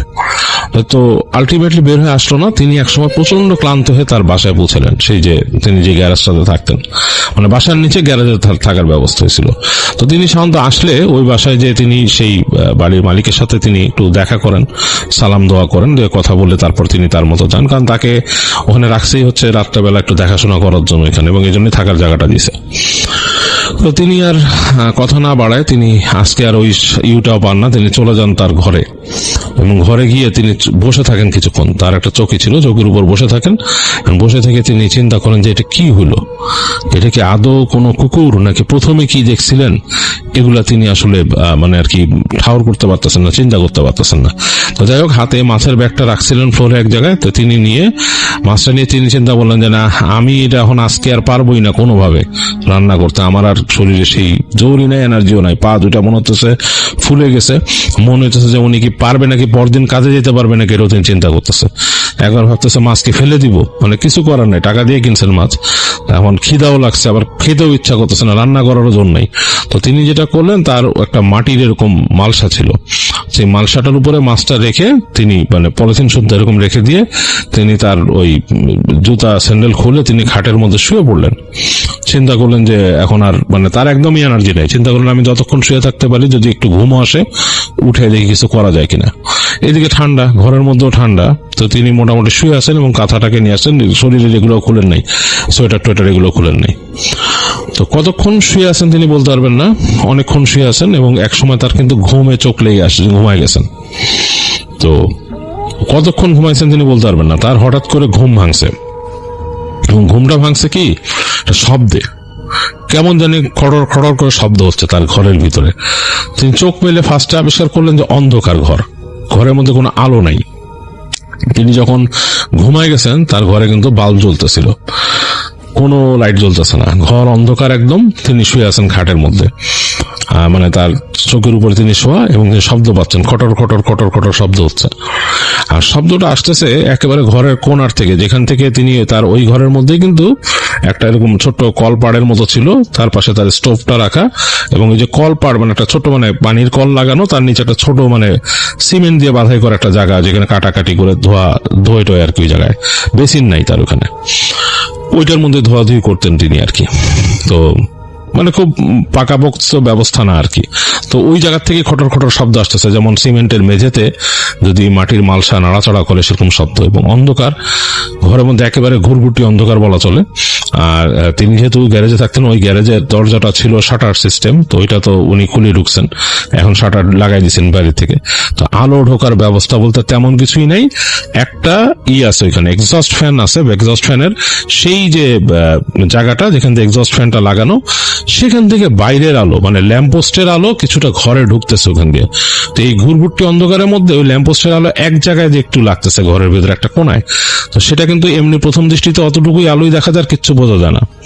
কিন্তু কিছুক্ষণ পর তার চোখ সয়ে আসলো সেই আলোতে, মোটামুটি এই সামান্য ফোটন কণার থেকে কিন্তু একটু এতটুকুই চোখে মানে হয়, মানে চোখের প্রতিফলন প্রতিসরণটা হয়ে যায় এক সময়, যে তখন কিন্তু মানুষ কিছুটা ঠাউর করতে পারে কোথায় কি আছে। তো তিনি শব্দের উৎসের দিকে ঠাউর করার চেষ্টা করলেন যে কি, এবং তার পুরো জিনিসটা মনে পড়তেছে যে তিনি এসে ক্লান্ত হয়ে মাছ রেখে শুয়ে পড়ছেন, এবং বাতি জ্বালানো ছিল, এখন বাতি বন্ধ, এবং শব্দ হচ্ছে খটর খটর ওইখান থেকে। তো তার একটু ভয়ও লাগা শুরু করছে, কেননা আগে তিনি কিন্তু একদম প্রচন্ড ভয় পাইছেন আসার সময়। তো সেই ভয়টাই আরো দানা বাঁধা শুরু করলো আস্তে আস্তে, যে কি ব্যাপার, খটর খটর শব্দ কিসের। তো আলো যখন একটু চোখে সহ্য হয়ে আসছে, তিনি প্রচন্ড মাছের বাজে গন্ধ পাইতেছেন, একই সাথে মাছের একটা বাজে গন্ধ, মানে কই মাছ বা এই ধরনের মাছগুলা যদি একটু নরম হয়ে যায় বা কিছু, এটা কিন্তু একটা খুব বাজে অর্ডার ছড়ায়, সেই গন্ধটা ওনার নাকে আসতেছে, খটর খটর শব্দ, এবং তার মধ্যে যেমন ফ্রেশ ফ্রেশ কেমন একটা শব্দ আসতেছে, মানে অ্যাজ ইফ যে কোনো কিছুকে টেনে ছিঁড়ে ফেললে যেরকম হয় সেরকম টাইপের শব্দ। তো তিনি মানে ভয় পাইছেন মারাত্মক, যে ব্যাপারটা কি ঘটতেছে, এবং একটু পরে মুখের ফাঁস ফাঁস শব্দ, এরকম শব্দে তিনি আবছা আলো আধারিতে তিনি খেয়াল করলেন, মনে হলো যে ওই যে কর্নারটাতে কোনো একটা মানুষের মতো কিছু বসে আছে এখানে উবু হয়ে, মানে এরকম মানে কুজো হয়ে, এবং তিনি বুঝতে পারছেন এখানে কিছু নাড়াচাড়া করতেছে। সো ওনার ধারণা হলো মোস্ট প্রবাবলি মালসাটা নাড়াচাড়া করতেছে এবং উবু হয়ে কিছু একটা মানুষের মতো। প্রচন্ড ভয় পেয়েছেন আসলে আবু জাফরের পুরা শরীরের মানে ঘাড়ের রোম দাঁড়ায় গেছে। তিনি একে তো ঠান্ডার মধ্যে গায়ের রোম দাঁড়ায় গেছে, তিনি ভয়ের চোটে একটা সাউন্ডও করতে পারতেছেন না, এত ভয় পাইছেন তিনি। কিন্তু এই বেশি ভয় পেলে যে মানুষের হঠাৎ করে যে মানে ভয়টা ভেঙেও যায় এরকম, মানে তার হঠাৎ করে প্রচন্ড ভয়ের চোটে তিনি তার পাশে একটা কোল বালিশ রাখছিলেন, সেই কোল বালিশটা তুলে নিয়ে তিনি ওই বলে ছুড়ে মারলেন, যেমন একটা বিড়াল টিড়াল দেখলে মানুষ যেটা করে ওগুলো ছুড়ে মারলেন। তো কোল বালিশটা সাঁ করে উড়ে গেল অন্ধকারের মধ্যে, ফাপ করে ওখানে পড়লেন। আর সাথে সাথে তিনি কিন্তু ওই অন্ধকারে খেয়াল করছেন সেই যে কুজা অবয়বটা সেটা কিন্তু ফট করে তার দিয়ে ঘুরছে এবং ফ্যাস করে একটা শব্দ করছে, কেমন শব্দটা খুবই উদ্ভট একটা শব্দ করছে। শব্দ করে সেই জিনিসটা like matter of a second or something, matter of a blink এর মধ্যে সে লাফ দিয়ে একটু সামনে পড়লো পাশে, এবং সেটা মনে হলো যে তিনি বুঝতে পারছেন যে এটা অন্ধকারের মধ্যে লাফ দিছে যে আকৃতিতে, কিন্তু চেঞ্জ হয়ে গেছে আর এক আকৃতি, একটা কুকুরের আকৃতিতে মানে পড়ছে ওখানে, যেমন গড় গড় করতেছে এবং চোখ যেটা সাথে সাথে দপদপ করে জ্বলে উঠলো। তার অন্ধকারে তিনি দেখতেছেন দুইটা চোখ পুরো অঙ্গারের মতো জ্বলতেছে সেখানে। তো আবু জাফর এতটা ভয় পেয়েছেন তিনি সাথে সাথে জোরে জোরে দোয়া পড়া শুরু করছেন, এবং তারপর তিনি দেখলেন যে ওই কুকুরটা লাফ দিয়ে তার যে শাটারের কাছে গেল, তিনি শব্দ পাইলেন ধ্যাম করে একটা, এবং আর কিছু নাই, ঘরটা একদম স্তব্ধ গন্ধ ঘরের মধ্যে, এবং তিনি দোয়া পড়তেছেন। দোয়া পড়তে পড়তে ভয়ে কাঁপতে কাঁপতে আবু জাফর চলে গেল তার লাইটের সুইচের কাছে এবং দেখলেন যে লাইটের সুইচ অফ করা। তিনি লাইট জ্বালালেন। এখানে কিন্তু তার এই গ্যারেজে ঢুকে কেউ বন্ধ করার কথা না, কারণ গ্যারেজে ঢোকার একটা পথ আছে সিঁড়ি ঘর দিয়ে, এবং সেটা দরজা কিন্তু ভেতর থেকে লাগানো, তিনি লাগাই দিয়েছেন, বাইরের থেকে কেউ এখানে ঢোকার কথা না। আচ্ছা, শাটারটা তিনি ভেতর থেকে বন্ধ করছেন টেনে, শাটারও কেউ তুলে এখানে ঢোকার কথা না, ইম্পসিবল। আর এই কুকুর বা ওইরকম একটা আকৃতি কোত্থেকে আসবে তিনি কিছুই বুঝতে পারেননি। যাই হোক, আবু জাফর মারাত্মক ভয় পেল, এবং ভয় পেয়ে তিনি মানে তার প্রাণ ওষ্ঠাগত অবস্থা, তিনি কি করবেন কুল পাইতেছেন না। তিনি একবার চিন্তা করতেছেন তাদের বাসার পাশে একটা লন্ড্রি ছিল, ওই লন্ড্রিতে একটা ছেলে ঘুমাইতো, তিনি চিন্তা করছেন লন্ড্রির ছেলেটাকে উঠাবেন নাকি, কিন্তু আবার তার এই শাটার খুলে বাইরে যাওয়ারও সাহস হইতেছে না। তো বাতি জ্বালায় তিনি গেলেন একবার তার কল পাড়ে, এবং যে তিনি দেখলেন যে তার যে মাছের যে মালসাটা, সেই মালসাটার চারপাশে তার মাছগুলো ছড়ায় ছিটায় রয়েছে, কতগুলা এরকম বের করা, এবং মনে চিড়ে বুড়ে ফেলছে কতগুলা কই মাছকে এইভাবে ফেলে রাখছে, এবং পাশে ছড়ানো, এবং বিচ্ছিরি দুর্গন্ধ আসতেছে ভিতর থেকে। আবু জাফর আসলে একসময় সহ্য করতে পারলেন না, তিনি আসলে ওই রুমে ওই গন্ধ এবং ওই সিন এগুলো দেখে তিনি একসময় বের হয়ে গেলেন রুম থেকে। বের হয়ে যেয়ে তিনি একেবারে ওই সেই পাশের লন্ড্রির দরজা জোরে জোরে বেড়ে গেলেন, এবং লন্ড্রির থেকে ছেলেটাও ভয় পাইছে, সে উঠছে, পরে উঠে বলছে কে, তখন বলছে যে আমি জাফর, দরজা খোল। দরজা খোলার পরে আবু জাফর তাই বলে যে আমি খুব ভয় পাইছি, আমার বাঁচা।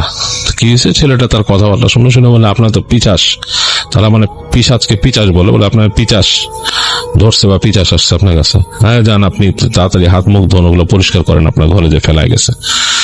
তো খুবই আশ্চর্য ব্যাপার, ওই ছেলেকে নিয়ে তিনি যখন ঘরে আসেন, ওই ছেলেও আসে তার সাথে, এবং ছেলেটা একটা লাঠি নিয়ে আসে তার ওইখান থেকে। খুবই আশ্চর্য ব্যাপার, তার ঘরের মধ্যে કોઈ মাছের ব্যাগটাই নাই, আর ঘরের মধ্যে মাছের ব্যাগটাই নাই, পুরা খালি। তো আবু জাফর বলতেছে যে হয়তো এমন আছে কিন্তু দরজা খোলা রেখে চলে গেছেন, এমন হইতে পারে অন্য কোনো কুকুর বিড়াল নিয়ে গেছে সে, বাট এইটা সম্ভাবনা খুবই কম। হ্যাঁ, মানে খুবই আশ্চর্য ব্যাপার যে এর মাছ নাই, ওই যেগুলা ছিঁড়ে ফেলে রাখছেন সেগুলোও নেই, পুরাই নাই, শুধু মালসাটা পড়ে আছে। যাই হোক, ওই ছেলে বললো কি হয়েছে, তো তিনি এই কথা বললেন ছেলেটারে, তিনি অনেক রিকোয়েস্ট করলেন যে তুই আজকে আমার সাথে থাক এখানে, আমি খুব ভয় পাইছি। তো ছেলেটা তার রিকোয়েস্ট লাস্টে শুনলো, তো তিনি ওখানে ওই ছেলেটা রেখে তিনি তার হাত মুখ ধুলেন, তারা পয়সা করলেন, ছেলেটা বললো দোয়া পড়েন এখানে সেই হ্যান। তো তারা ওইখানে একটা জিনিস আবিষ্কার করলো যে তাদের ফ্লোরে ভিজা ছাপ ছিল, এবং ভিজা ছাপটা কুকুরের পায়ের ছাপ। কুকুর যদি হেঁটে যায় সেরকম, এবং বেশ বড় বড় পুকুরের যে পস, যে জায়গাটা মানে থাবার মতো জায়গা যেটা, সেটা বেশ বড়, ওই জায়গায় একদম ভিজা ভিজা ছাপ। তো ওই ছেলে তখন বলে সাথে সাথে বলো মুছে ফেলেন এগুলা। আবু জাফর ওইখানে রাতের বেলা তার একটা গেঞ্জি ভিজায় পুরো জায়গাটা মুছে ফেলে, সে ফেলে দিবে গেঞ্জিটা, এরকম করে সে মালসা টালসা ধুয়ে ফেলে, নিজে হাত মুখ ধুয়ে একদমই হয়। যাই হোক, তারা ফজর পর্যন্ত অপেক্ষা করে এবং ছেলেটা তারা বলে যে ভাই নামাজ পড়েন, আপনার এখানে পিশাচ আসছিল। তো যাই হোক, আবু জাফর তার মতো তার ধর্মকর্ম সারেন সকালবেলা, এবং পরে তিনি আর ওই দিন খুবই ক্লান্ত হয়ে যান, সকালবেলা আর কাজে যেতে পারেনি। দুপুরের পরে তিনি কাজে যান এবং যে তার মোটরসাইকেল নেন এবং সেখানে যে তিনি বলেন যে আজকে কাজ করবেন না। তো পরে যখন ওখান থেকে ফেরত আসতেছেন, তিনি তখন সন্ধ্যা হয়ে গেছে, রাতের বেলা মোটরসাইকেল নিয়ে আসতেছেন। তো তিনি দোয়া পড়তে পড়তে আসেন। তো ওই দিন আর তার কিছু হয় না, কিন্তু রাতে যখন ঘুমাইতে গেছেন তিনি, তার যে শাটারের মধ্যে মানে একাধিক ইটের, মানে মনে হচ্ছে কেউ ইট ছুড়ে মারতেছে, অ্যাজ ইফ লাইক কেউ বড় বড় ঢেল তার ইসের মধ্যে মারতেছে, এই যে তার শাটারের মধ্যে রাতের বেলা। তিনি প্রচন্ড ভয় পান, চিৎকার করেন, কে কে এগুলো মানে চিৎকার চেঁচামেচি করেন। তো একটু পর তিনি শোনেন যে ওই লন্ড্রির ছেলেটাও চিল্লাইতেছে বাইরের থেকে। তো তিনি উঠে এসে তখন শাটার খুলে ফেলেন। লন্ড্রির ছেলেটার কথা শুনে তিনি খুলেন। খোলার পর ছেলেটা বলে যে ভাই, আপনার এখানে যে কে ঢিল মারলো, দেখেন ভিতরে, বাইরে দেখে যে তার ওই শাটারের সামনে এক গাদা মানে এরকম বড় বড় মাটির ঢেলার মতো ভেঙে গুঁড়া হয়ে আছে সব। তো ছেলেটা বলে যে আমি শুধু ওই শব্দ শুনে আমি এখান থেকে উকি দিলাম, কিছুই দেখি না। পরে দেখি আপনার এখানে ইট পড়া এতগুলা। তো যাই হোক, ওই দিন রাতের বেলা ওই ছেলেটা তার সাথে থাকে, মানে আর কিছু দেখেন ওই ছেলেটা থাকার পরে। তো তিনি ওই লন্ড্রির দোকানে আরেকজন লোক কাজ করতেন, তিনি বেশ কামেল টাইপের আর কি, খুব পরেশগার মানুষ। তার সাথে কথা বলেন দিনের বেলা, তাকে চাচা বলতো যে এরকম আমার সেই। তো লোকটা বলে, তোমার তো এখন পিশাচ তোমার সাথে আসছিল, এসে তোমারে এগুলা করছে, ইট ও মনে এগুলাই মারে জিন পরিয়েরা। তো তুমি দোয়া দুরুদ পড়ো, নামাজ কালাম পড়ো। আর তাকে বলে যে আমি তোমারে সুতা পড়ে দিই। তো তাকে কিছু মানে এরকম প্রোটেকশন শিখাই দেয়, আর কিছু দোয়া পড়ে দেয়, বলে এই দোয়াগুলা পড়বা বিশেষ করে। আর এই ঘরটারে তুমি কোন একটা এনে তোমার করে ফেলো, বেঁধে ফেলো, তোমার ঘরটার করো আর কি, ঘরটা মানে অরক্ষিত আছে। তো যাই হোক, সেই যে তার সাথে যেই লন্ড্রির যে লোকটা যিনি ছিলেন, তিনি যে মোটামুটি পরেশগার ছিলেন, তিনি এসে দোয়া দুরুদ পড়ে দেন আবু জাফরের রুমে। আর আবু জাফরের একটা সুতা তিনি পড়ে দেন। তো তিনি আবু জাফর এই সুতাটা রাখেন, বলে আর পানি খেতে বলেন, পড়া পানি ইত্যাদি, নামাজ কালাম পড়তে বলেন ঠিক মতো। আবু জাফর এগুলা মোটামুটি চেষ্টা করা শুরু করে আর কি তখন থেকে। আর সে এরপর থেকে একটা কাজ করতো যে রাতের বেলা আর ওই জায়গা দিয়ে ওই এত রাতে আসতো না, সে মোটরসাইকেল নিয়ে ঠিক দোয়া পড়ে বেরিত, মানে গভীর রাতে হওয়ার আগেই সে ওখান থেকে ব্যাক করে চলে আসতো, মানে কাজটাকে লিঙ্গার করে গভীর রাত বানাইতো না। এর পরবর্তীতে আস্তে ধীরে সে ওই রুট থেকে কাজটাই ছেড়ে দেয়, আর ওদিকে যায় না। তবে আবু জাফর বলছে যে এই জিনিসগুলো খুব ভয়ের। এরকম সে আরো একবার একটা খারাপ জিনিসের মানে ফিল পাইছিল, সেটাও ওই তার কর্মস্থল, যে আরেক কর্মস্থল, সেটা কাছাকাছি একটা জায়গায়। তো সে বলছে ওই কাহিনীটা আরেকদিন বলবে। তো এই ছিল আবু জাফরের একটা কাহিনী। আপনাদের কাছে কেমন লাগছে, কোন ধরনের ঘটনাগুলো ভালো লাগে আমাকে জানাবেন, এবং আমি চেষ্টা করবো সেই ধরনের কাহিনীগুলো বেশি বেশি কালেক্ট করে আপনাদের জন্য নিয়ে আসার।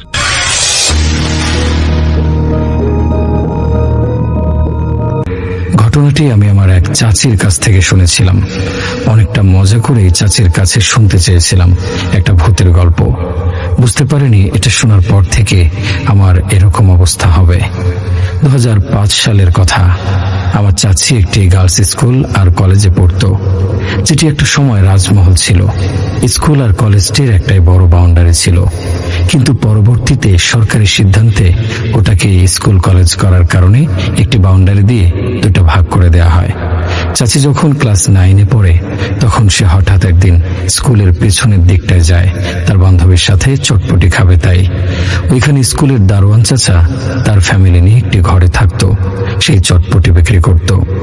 তো চটপটি খেতে খেতে পিছনে একটা রাস্তা আছে, ওখানে কেউ কখনো যায় না। স্কুল কর্তৃপক্ষের বিশেষ নিষেধ আছে, ওখানে যাওয়া যাবে না। ওখানে নাকি একটি ওয়াশরুম আছে, যেটি 7 দরজাওয়ালা।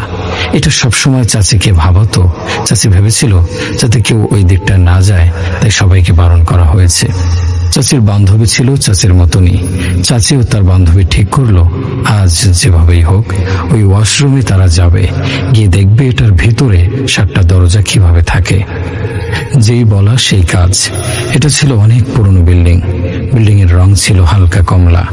পুরো স্কুলটা ভেঙে নতুন করে করা, নতুন করে রং করা, কিন্তু শুধু এটাই অর্ধেক রং নতুন, বাকি অর্ধেক পুরনো। মূল ভবনের পিছন দিকটায় হওয়ায় এটা সামনে দিয়ে চোখে পড়ে না, আর এর সামনে আশেপাশে জঙ্গলের মতন। সকাল 10:30 সময় মনে হয় এই দিকটায় সন্ধ্যা এমন অন্ধকার। চাচির হাতে চটপটির থালা, তার বান্ধবী দেখছে আশেপাশ দিয়ে কেউ দেখছে কিনা। সবাই যে যার কাজে ব্যস্ত তখন। এমনিতেও এই দিকটায় কেউ আসে না। চাচি দেখলো প্রথমে একটি কাঠের দরজা। দরজায় হাত দিতেই দরজা খুলে গেল। ভিতরে খুব ময়লা, এত ময়লা যে কাশি শুরু হয়ে গেল। কিন্তু বেশি কাশি দিলে তো আশেপাশের মানুষ জেনে যাবে তারা এখানে। ফাঁকা রুমে আওয়াজ বেশি হয় এমনিতেও। যাই হোক, তো চাচি দেখলো আসলেও একটা দরজা খুলে, তারপর ভিতরে পাশাপাশি আবার 7টা দরজা। হঠাৎ শুনলো কেমন যেন একটা আওয়াজ আসছে। চাচির বান্ধবী বলল একটা বিড়াল ঢুকেছে তাদের সাথে, সেটাই হয়তো। এরপর চাচি বলল যখন এসেছি একটু দেখেই যাই, কি বলিস? চাচির বান্ধবীরও কোনো আপত্তি ছিল না। চাচি বলল চল প্রথম দরজাটাই খুলে দেখি। প্রথম দরজা খুলে দেখলো কিছুই নেই, ময়লার স্তূপ ছাড়া, শুধু কয়েকটা তেলাপোকা হাঁটছে। দ্বিতীয় দরজা খুলে যা দেখেছে, হয়তো ওটাই চাচির জীবনের সব থেকে বড় ধাক্কা ছিল। দেখলো একটা মহিলা, অনেক বয়স্ক, মাথায় সাদা চুল, মুখের নিচে দিয়ে 2 হাঁটুর মাঝখানে দিয়ে সম্পূর্ণ উলঙ্গ হয়ে বসে আছে। যে চাচি দরজা খুললো অমনি তাদের দিকে তাকিয়ে বলছে, এসেছিস? এই তোদের আসার সময় হলো।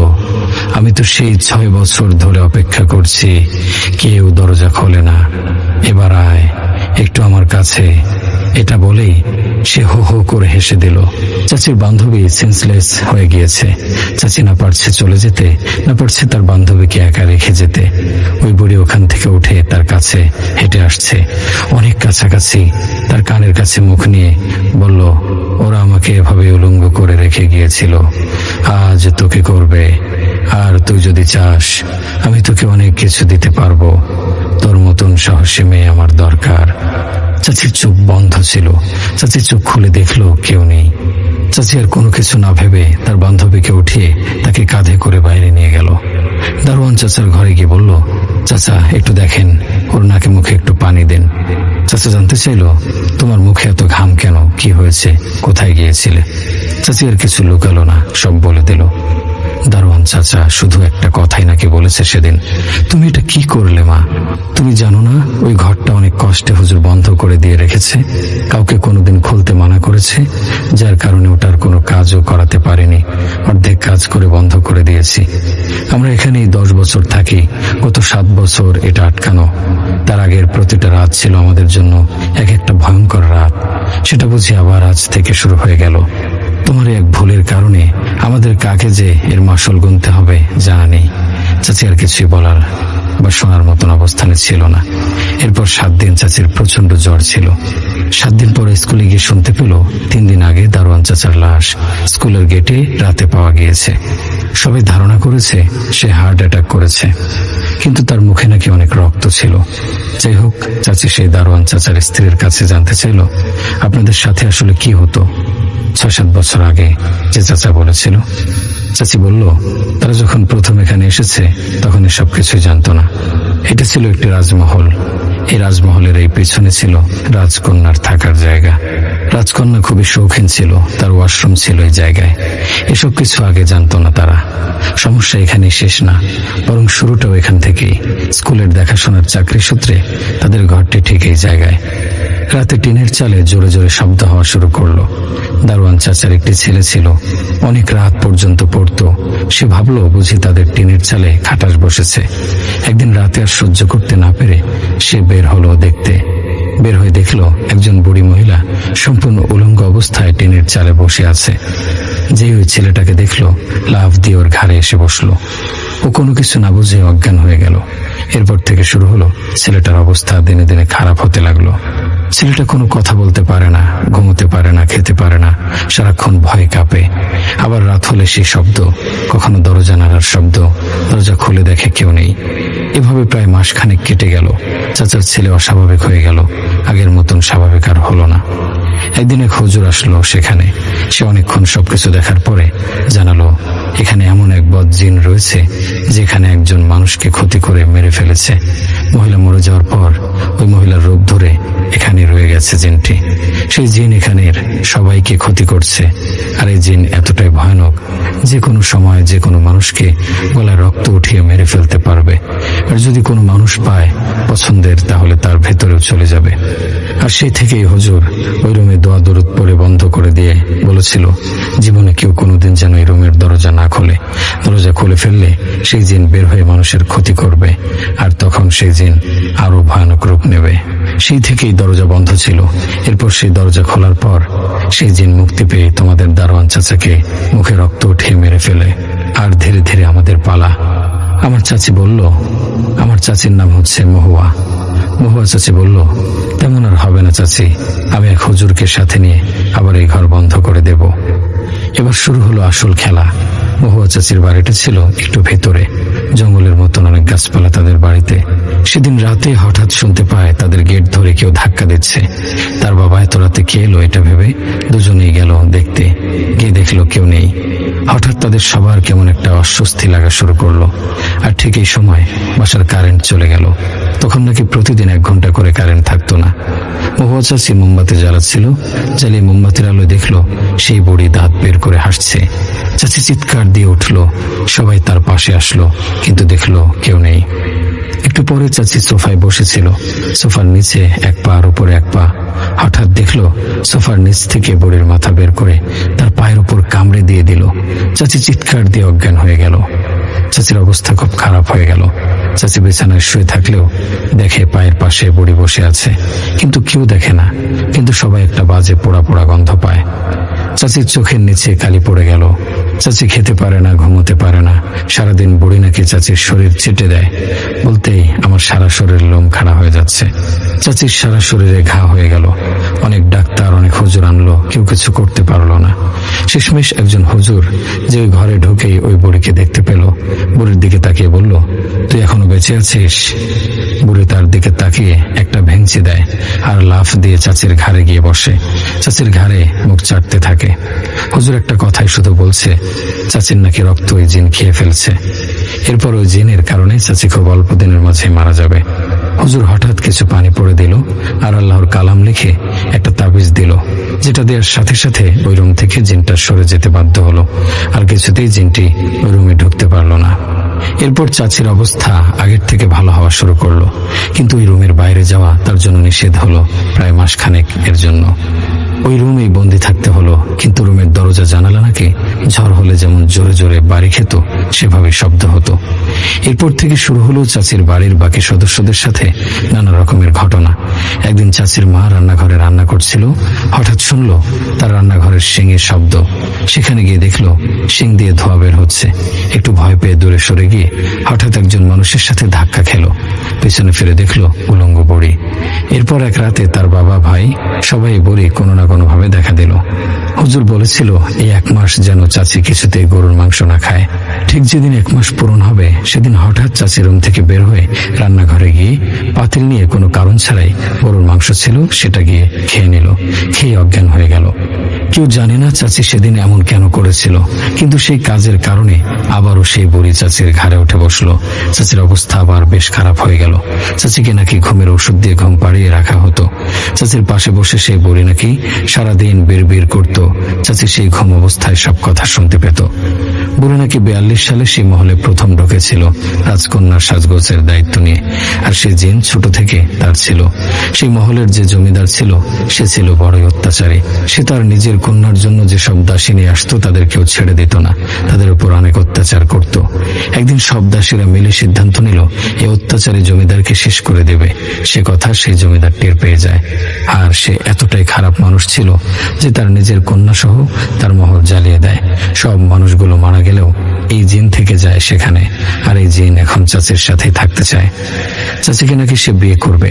এরপর চাচি আর তার বিয়ে হবে। এসব চাচির নিজের মুখে না শুনলে আমি জীবনে কোনোদিন বিশ্বাস করতাম না।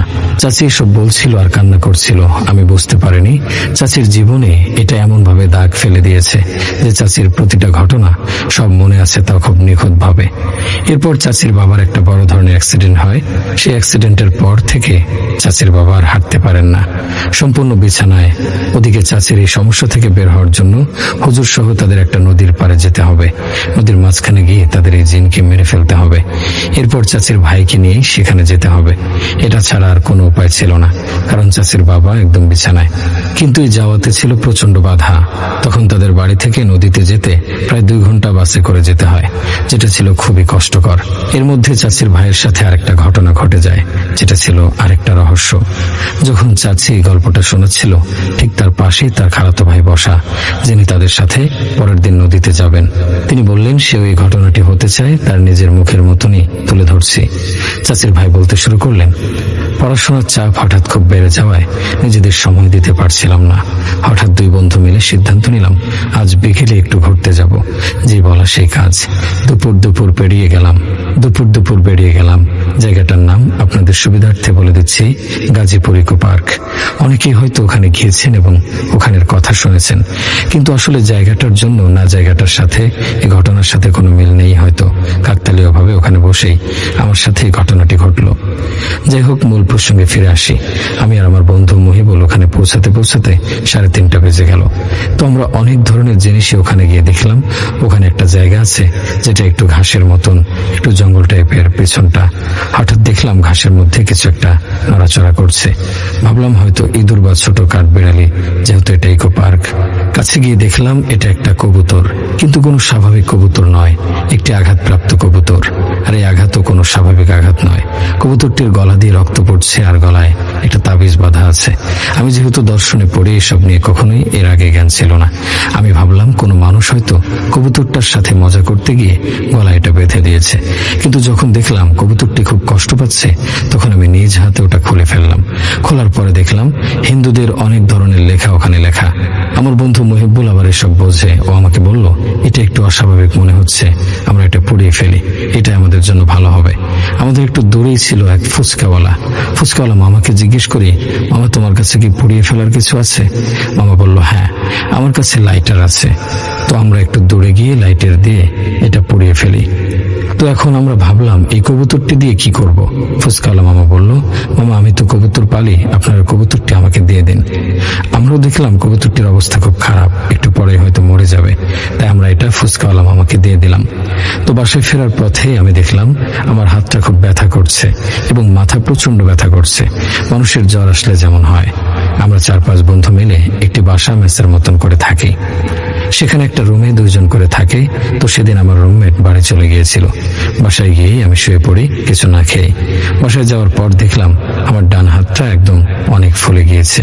পানি আসলে যেমন হয় বা কোনো পোকা কামড় দিলে যেমন অনেক ফুলে ওঠে সেরকম। আমার বন্ধুদের দেখালাম, ওরা বলল একটা নাপা খেয়ে ঘুমিয়ে যা। আমি নাপা খেয়ে শুতে চলে গেলাম। আমার রুমটা ছিল কর্নারে, 2টা বেড, 2টা টেবিল, এছাড়া একটা থাই গ্লাসের জানালা। তো আমি শুয়েছিলাম হয়তো 8টা বাজে তখন। মাঝে মাঝে সকালে এসে কুটকুট করে শব্দ করে জানালার সাথে সেটার একটা শব্দ হয়। আমি হঠাৎ সেই রাতে শুনতে পেলাম সেই কুটকুট শব্দ আমার ঘুম ভেঙে গেল। ঘুম ভাঙার পরে আমি চেক করলাম এই রাতে কোনো পাখি শব্দ করে, কিছুই দেখতে পেলাম না। পরে শরীরটা সঙ্গ দিচ্ছিল না, ডাইনিং এ গিয়ে শুয়ে পড়লাম। ঘুমের মধ্যে আমি স্বপ্নে দেখলাম একজন অনেক বড় চুল এবং সেই চুলে অনেক জট এবং তার পরনে একটি লাল ধুতির মতন জিনিস, অনেকটা তান্ত্রিকের মতো দেখতে। সে কঠিন চোখে আমার দিকে তাকিয়ে আছে আর আমাকে বলছে, আজকে তুই এই কাজটা একদম ঠিক করলি না, কি শাস্তি তোকে পেতেই হবে। আমার শরীরে ঘাম দিয়ে ঘুম ভেঙে গেল। প্রচন্ড ভয় পেয়ে গেলাম। উঠে পানি খেলাম, তৃষ্ণা কিছুতে মিটছে না। জীবনে প্রথম এরকম ভয় পেলাম। এরপর ডাইনিং এর লাইট জ্বালানো অবস্থায় ঘুমিয়ে পড়লাম। সেদিন রাতে বারবারই ভয়ে ঘুম ভেঙে যাচ্ছিল। শরীর এতটা খারাপ তবুও ঘুম ভেঙে যাচ্ছিল, ব্যথাটা অনেক বেড়ে গেল। সকালের দিকে বাবার ফোনে ঘুম ভেঙে গেল। বাবা জানালো আমার ফুফু মারা গিয়েছে, এখনই ব্যাগ গুছিয়ে বাড়ি যেতে হবে। আমিও কোনো কিছু চিন্তা না করে বাড়ির দিকে রওনা হলাম। আমার বাড়ি খুলনা। আমি সায়দাবাদ থেকে বাসে উঠলাম সকাল 10টা নাগাদ। আমি বাসে ওঠার পরও খুব অসুস্থ বোধ করছিলাম। আমার পাশের সিটটা ফাঁকা ছিল। বাসে বসে ঘুমিয়ে গেলাম। বাসটা ভাঙা এসে একটু থামলো, তখন ঘুমটা ভেঙে গেল। পাশে তাকিয়ে যেটা দেখলাম সেটার জন্য আমি একদমই প্রস্তুত ছিলাম না। পাশে ঠিক সেই লোকটা যাকে আমি গতকাল রাতে তান্ত্রিক রূপে স্বপ্ন দেখেছি, কিন্তু এর পরনে ছিল প্যান্ট শার্ট। আমার দিকে কঠিন চোখে তাকিয়ে আছে। আমি ভয় পেয়েও মাথা ঠান্ডা রেখে তাকে জিজ্ঞেস করলাম, আপনি কোথা থেকে এখানে উঠলেন, কোথায় যাচ্ছেন? আমার কোনো প্রশ্নের উত্তর সে দিল না। আমার দিকে সে কঠিন চোখে তাকিয়ে আছে, যেন আমি ভস্ম হয়ে যাব। সে আমাকে কোনো কথা না জিজ্ঞেস করলে শুধু জিজ্ঞেস করলো, বাবু তোমার হাতে কি হয়েছে? আমি বললাম, কিছুই হয়নি, হঠাৎ করে ব্যথা এবং ফুলে ওঠা। আমার দিকে তাকিয়ে হেসে দিল। এরপর আমি অন্যদিকে ফিরে ঘুমানোর চেষ্টা করলাম। তার দিকে তাকানোর আর কোনো সাহস হলো না। ঘুমিয়ে পড়েছিলাম। হঠাৎ উঠলাম বাসের 20 মিনিটের ব্রেকে। সেখানে আমি এবং সেই লোকটি একসাথে নামলাম। নামার পর আমি আমার কাজে ব্যস্ত হয়ে পড়লাম। ফ্রেশ হলাম, একটু খাবার খেলাম। তাকে আর কোথাও নজর পড়লো না। ভাবলাম হয়তো এত মানুষের ভিড়ে কোথায় যেন আছে। ব্রেক শেষ হলে বাসে উঠলাম। ওঠার পর বাস যখন প্রায় ছেড়ে দিচ্ছে, কন্ডাক্টরকে বললাম, ভাই আমার পাশের লোকটি আসেনি, একটু দেখেন কোন দিকে গেল। উনি গুনে বললেন, এখানে তো 28 জনের এন্ট্রি, 28 জনই আছে, আপনার পাশে তো কেউ ছিল না ভাই। আমার বুকের ভেতরটা ধক করে উঠলো। কিছু না বলে চুপ করে ফুফুর বাড়ি আসলাম। ওখানে গিয়ে কাউকে কিছু বললাম না, কারণ সবার মন খারাপ। জানাজা হলো, দাফন হলো। এদের বাড়ি পৌঁছাতে পৌঁছাতে প্রায় বিকেল। সন্ধ্যায় খেয়ে প্রায় রাত 8:30 সকলে ঘুমিয়ে যায় গ্রামে। আমাদের বাড়িতে 4টি ঘর। একটাতে আমার বাবা মা থাকেন, একটাতে চাচা চাচি থাকেন, আর একটাতে আমার চাচাতো ভাই রানা থাকে। সে বাবার ক্ষেত আর চাচার ঘেরের দেখাশোনা করে। আর একটাতে আমি থাকি। আমার ঘরটা তালা দেয়া থাকে। আমি যখন যাই সেখানে গিয়ে থাকি। আমাদের পুকুরটি আমার ঘরের পেছনে, জানালা দিয়ে দেখা যায়। খেয়ে দিয়ে ঘুমিয়ে পড়লাম। একে তো শরীর ভালো না, তারপর আবার জার্নি, সব মিলে ঘুম আসতে সময় লাগেনি। হঠাৎ একটা শব্দে ঘুম ভেঙে যায়। আপনারা যারা টিনের ঘরে থাকেন, যদি সেখানে কেউ ইট মারে বা গাছ থেকে কোনো ফল পড়ে, যেমন জোরে জোরে আওয়াজ হয়, ঠিক সেরকম। ঘুম ভাঙার পর উঠলাম, ভাবলাম বাবাকে ফোন দেই। এত রাতে কিসের শব্দ? অমনি দেখলাম ফোনে চার্জ নেই, ফোন বন্ধ। চার্জার খুঁজতে গিয়ে দেখি ঢাকা ফেলে এসেছি। তারপর শব্দটা আর হচ্ছে না। এরপর ভাবলাম, যা হবার হয়েছে, এখন ঘুমিয়ে পড়ি। সবাই ঘুমাচ্ছে, সকালে উঠে দেখা যাবে কি হয়েছিল। আবার ঘুমিয়ে পড়লাম। মাঝরাতে ঘুম ভেঙে গেল কয়েকজন মানুষের কথার শব্দে। বুঝতে পারলাম আওয়াজটা পুকুর পাড় থেকে আসছে। জানালা হালকা খুলে দেখলাম 5 জন জেলে জাল নিয়ে দাঁড়িয়ে আছে, এখনই জাল ফেলবে। আমাদের ঘেরের মাছ ফজরের পরপর বাজারে নিয়ে বিক্রি করা হয়। তাই ভাবলাম মনে হয় আরেকটু পরে আজান হবে। এরা মাছ ধরতে এসেছে। আমি ডাকলাম, ভাই একজন একটু এদিকে আসুন। একজন আসলো। বাকি সবাই আমার দিকে তাকিয়ে আছে।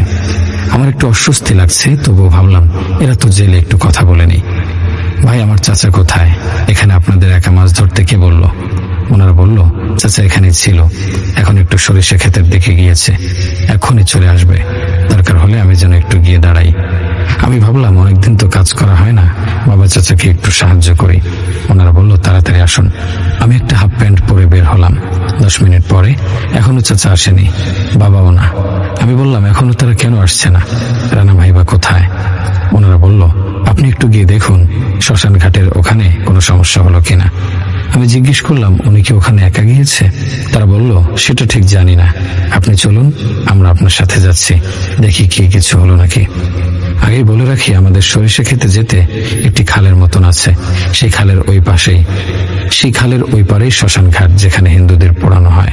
তো আমার সাথে একজন যেজন কথা বলছিল, সে একটি হারিকেন হাতে এগোচ্ছে। অনেক দূর যাচ্ছি, কোনো আলো নেই, শুধু একটু হারিকেনের আলো। একটু দূরে যেতে জিজ্ঞেস করলাম যে, ভাই আপনার বাড়ি কোথায়? হঠাৎ শুনতে পেলাম, বলো টঙ্গী। আমার গা শিউরে উঠল। কণ্ঠটা কেমন যেন অন্যরকম। আর টঙ্গী এখানে মানুষের বাড়ি কেন হবে? ওই লোক আমার থেকে একটু পেছনে ছিল। পেছন ফিরে তাকিয়ে দেখলাম কেউ নেই। আমার শরীরের সকল লোম খাড়া হয়ে গেল। সামনে খাল, খালের ওই পারে দেখলাম সেই তান্ত্রিক লোকটা।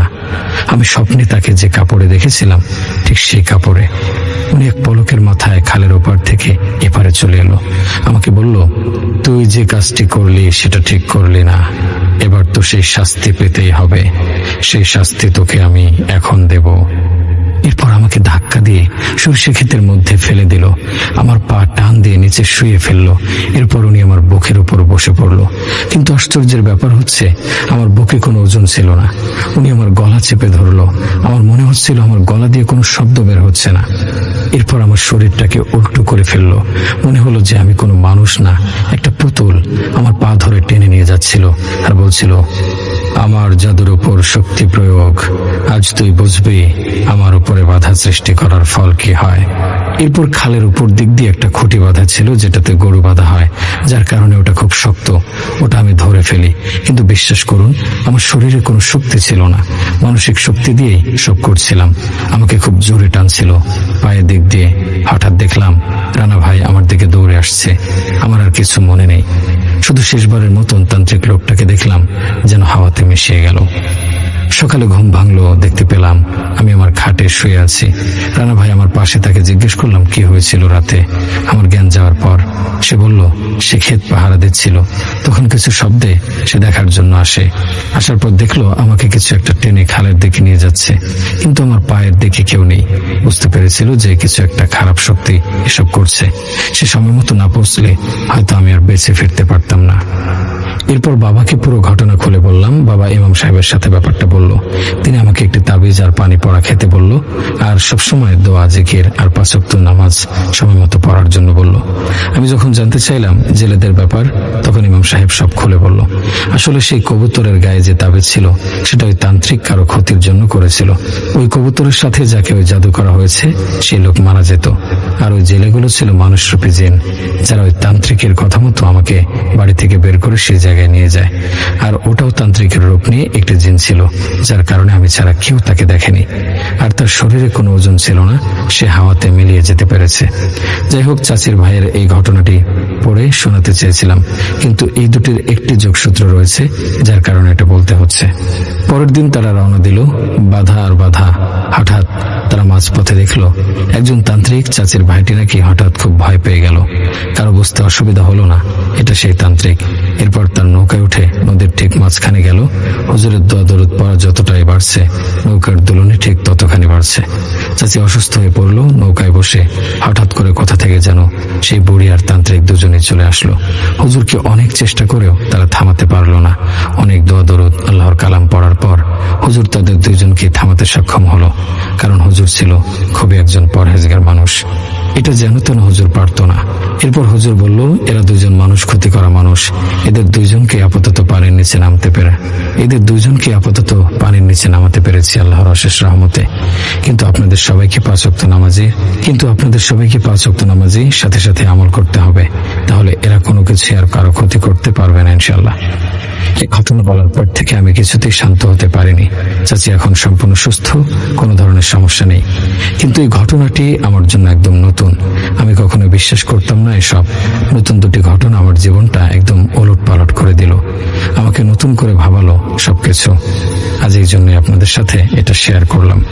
ভালো থাকবেন, সুস্থ থাকবেন।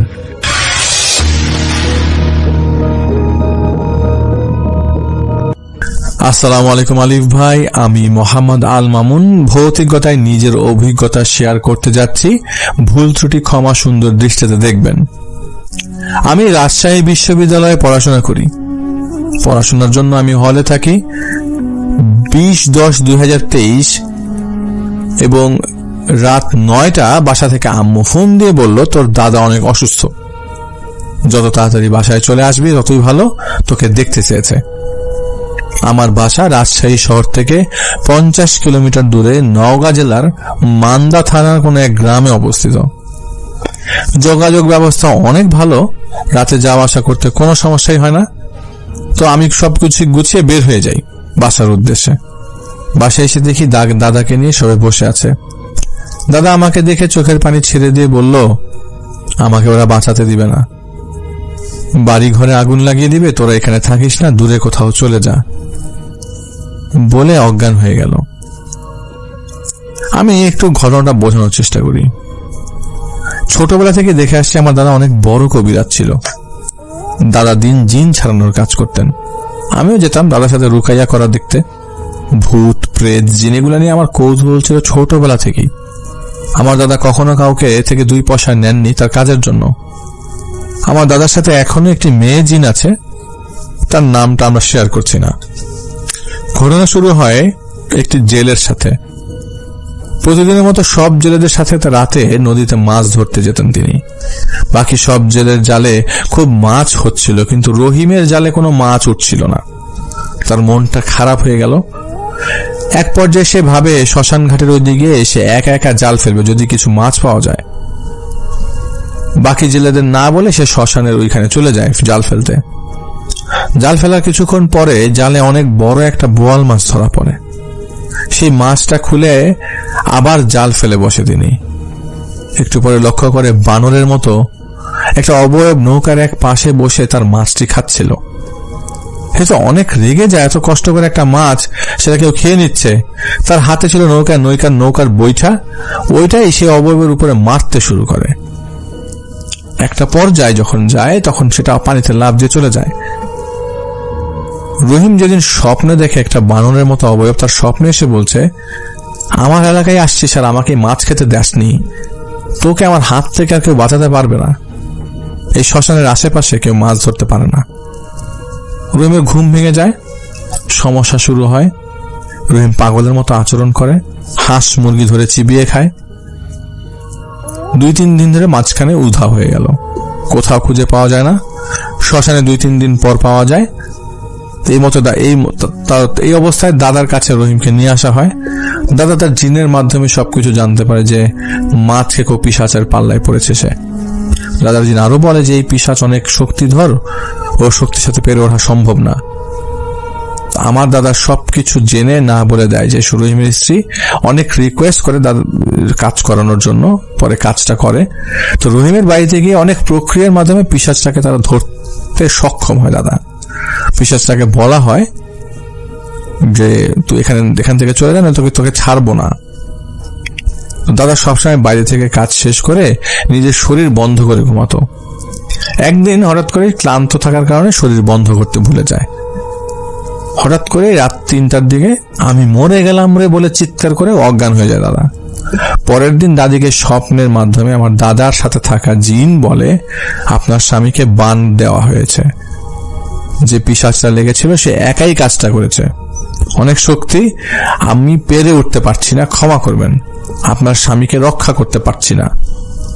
তারপর থেকে দাদা অনেক অসুস্থ, মাথার সমস্যা অনেক। ডাক্তার কবিরাজ দেখানো হলো, কোনো সমাধান হলো না। সব কবিরাজ বলে যে অনেক খারাপ জিন আছে, পারবো না। কিন্তু 25/10/2023 তারিখে চাঁপাইনবাবগঞ্জ থেকে একটা কবিরাজ আসে, রুকায়া করার চেষ্টা করে, কিন্তু সবকিছুতে বাধার বিপত্তির সম্মুখীন হয় সে। আমাদের বাড়ির অবস্থা খুবই ভয়াবহ। রাতে কাউকে ঘুমাতে দেয় না, টিনের চালে প্রচন্ড শব্দ হয়, দৌড়াদৌড়ির শব্দ হয়, রুমের সবকিছু এলোমেলো হয়ে থাকে।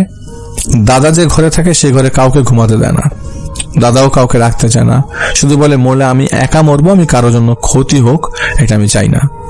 বাড়ি ঘরে নাকি আগুন লাগিয়ে দিবে, সব শেষ হয়ে যাবে। আশেপাশে তো আমাদের আসলে পিশাচের বিচরণ অনেক বেড়েছে।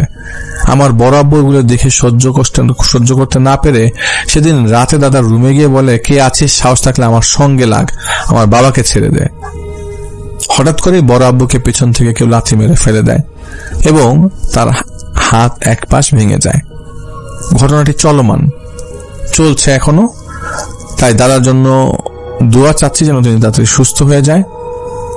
ভুল হলে ক্ষমা সুন্দর দৃষ্টিতে দেখবেন।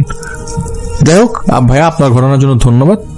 খুব বেশি বড় ঘটনা না, আমরা চাই যে আপনার এক্সেপশনাল কিছু ভালো বড় ঘটনা আমাদেরকে পাঠাবেন, যেগুলো পরে যেমন মজা, যেমন লিসনাররা শুনে তেমন মজা পাবে।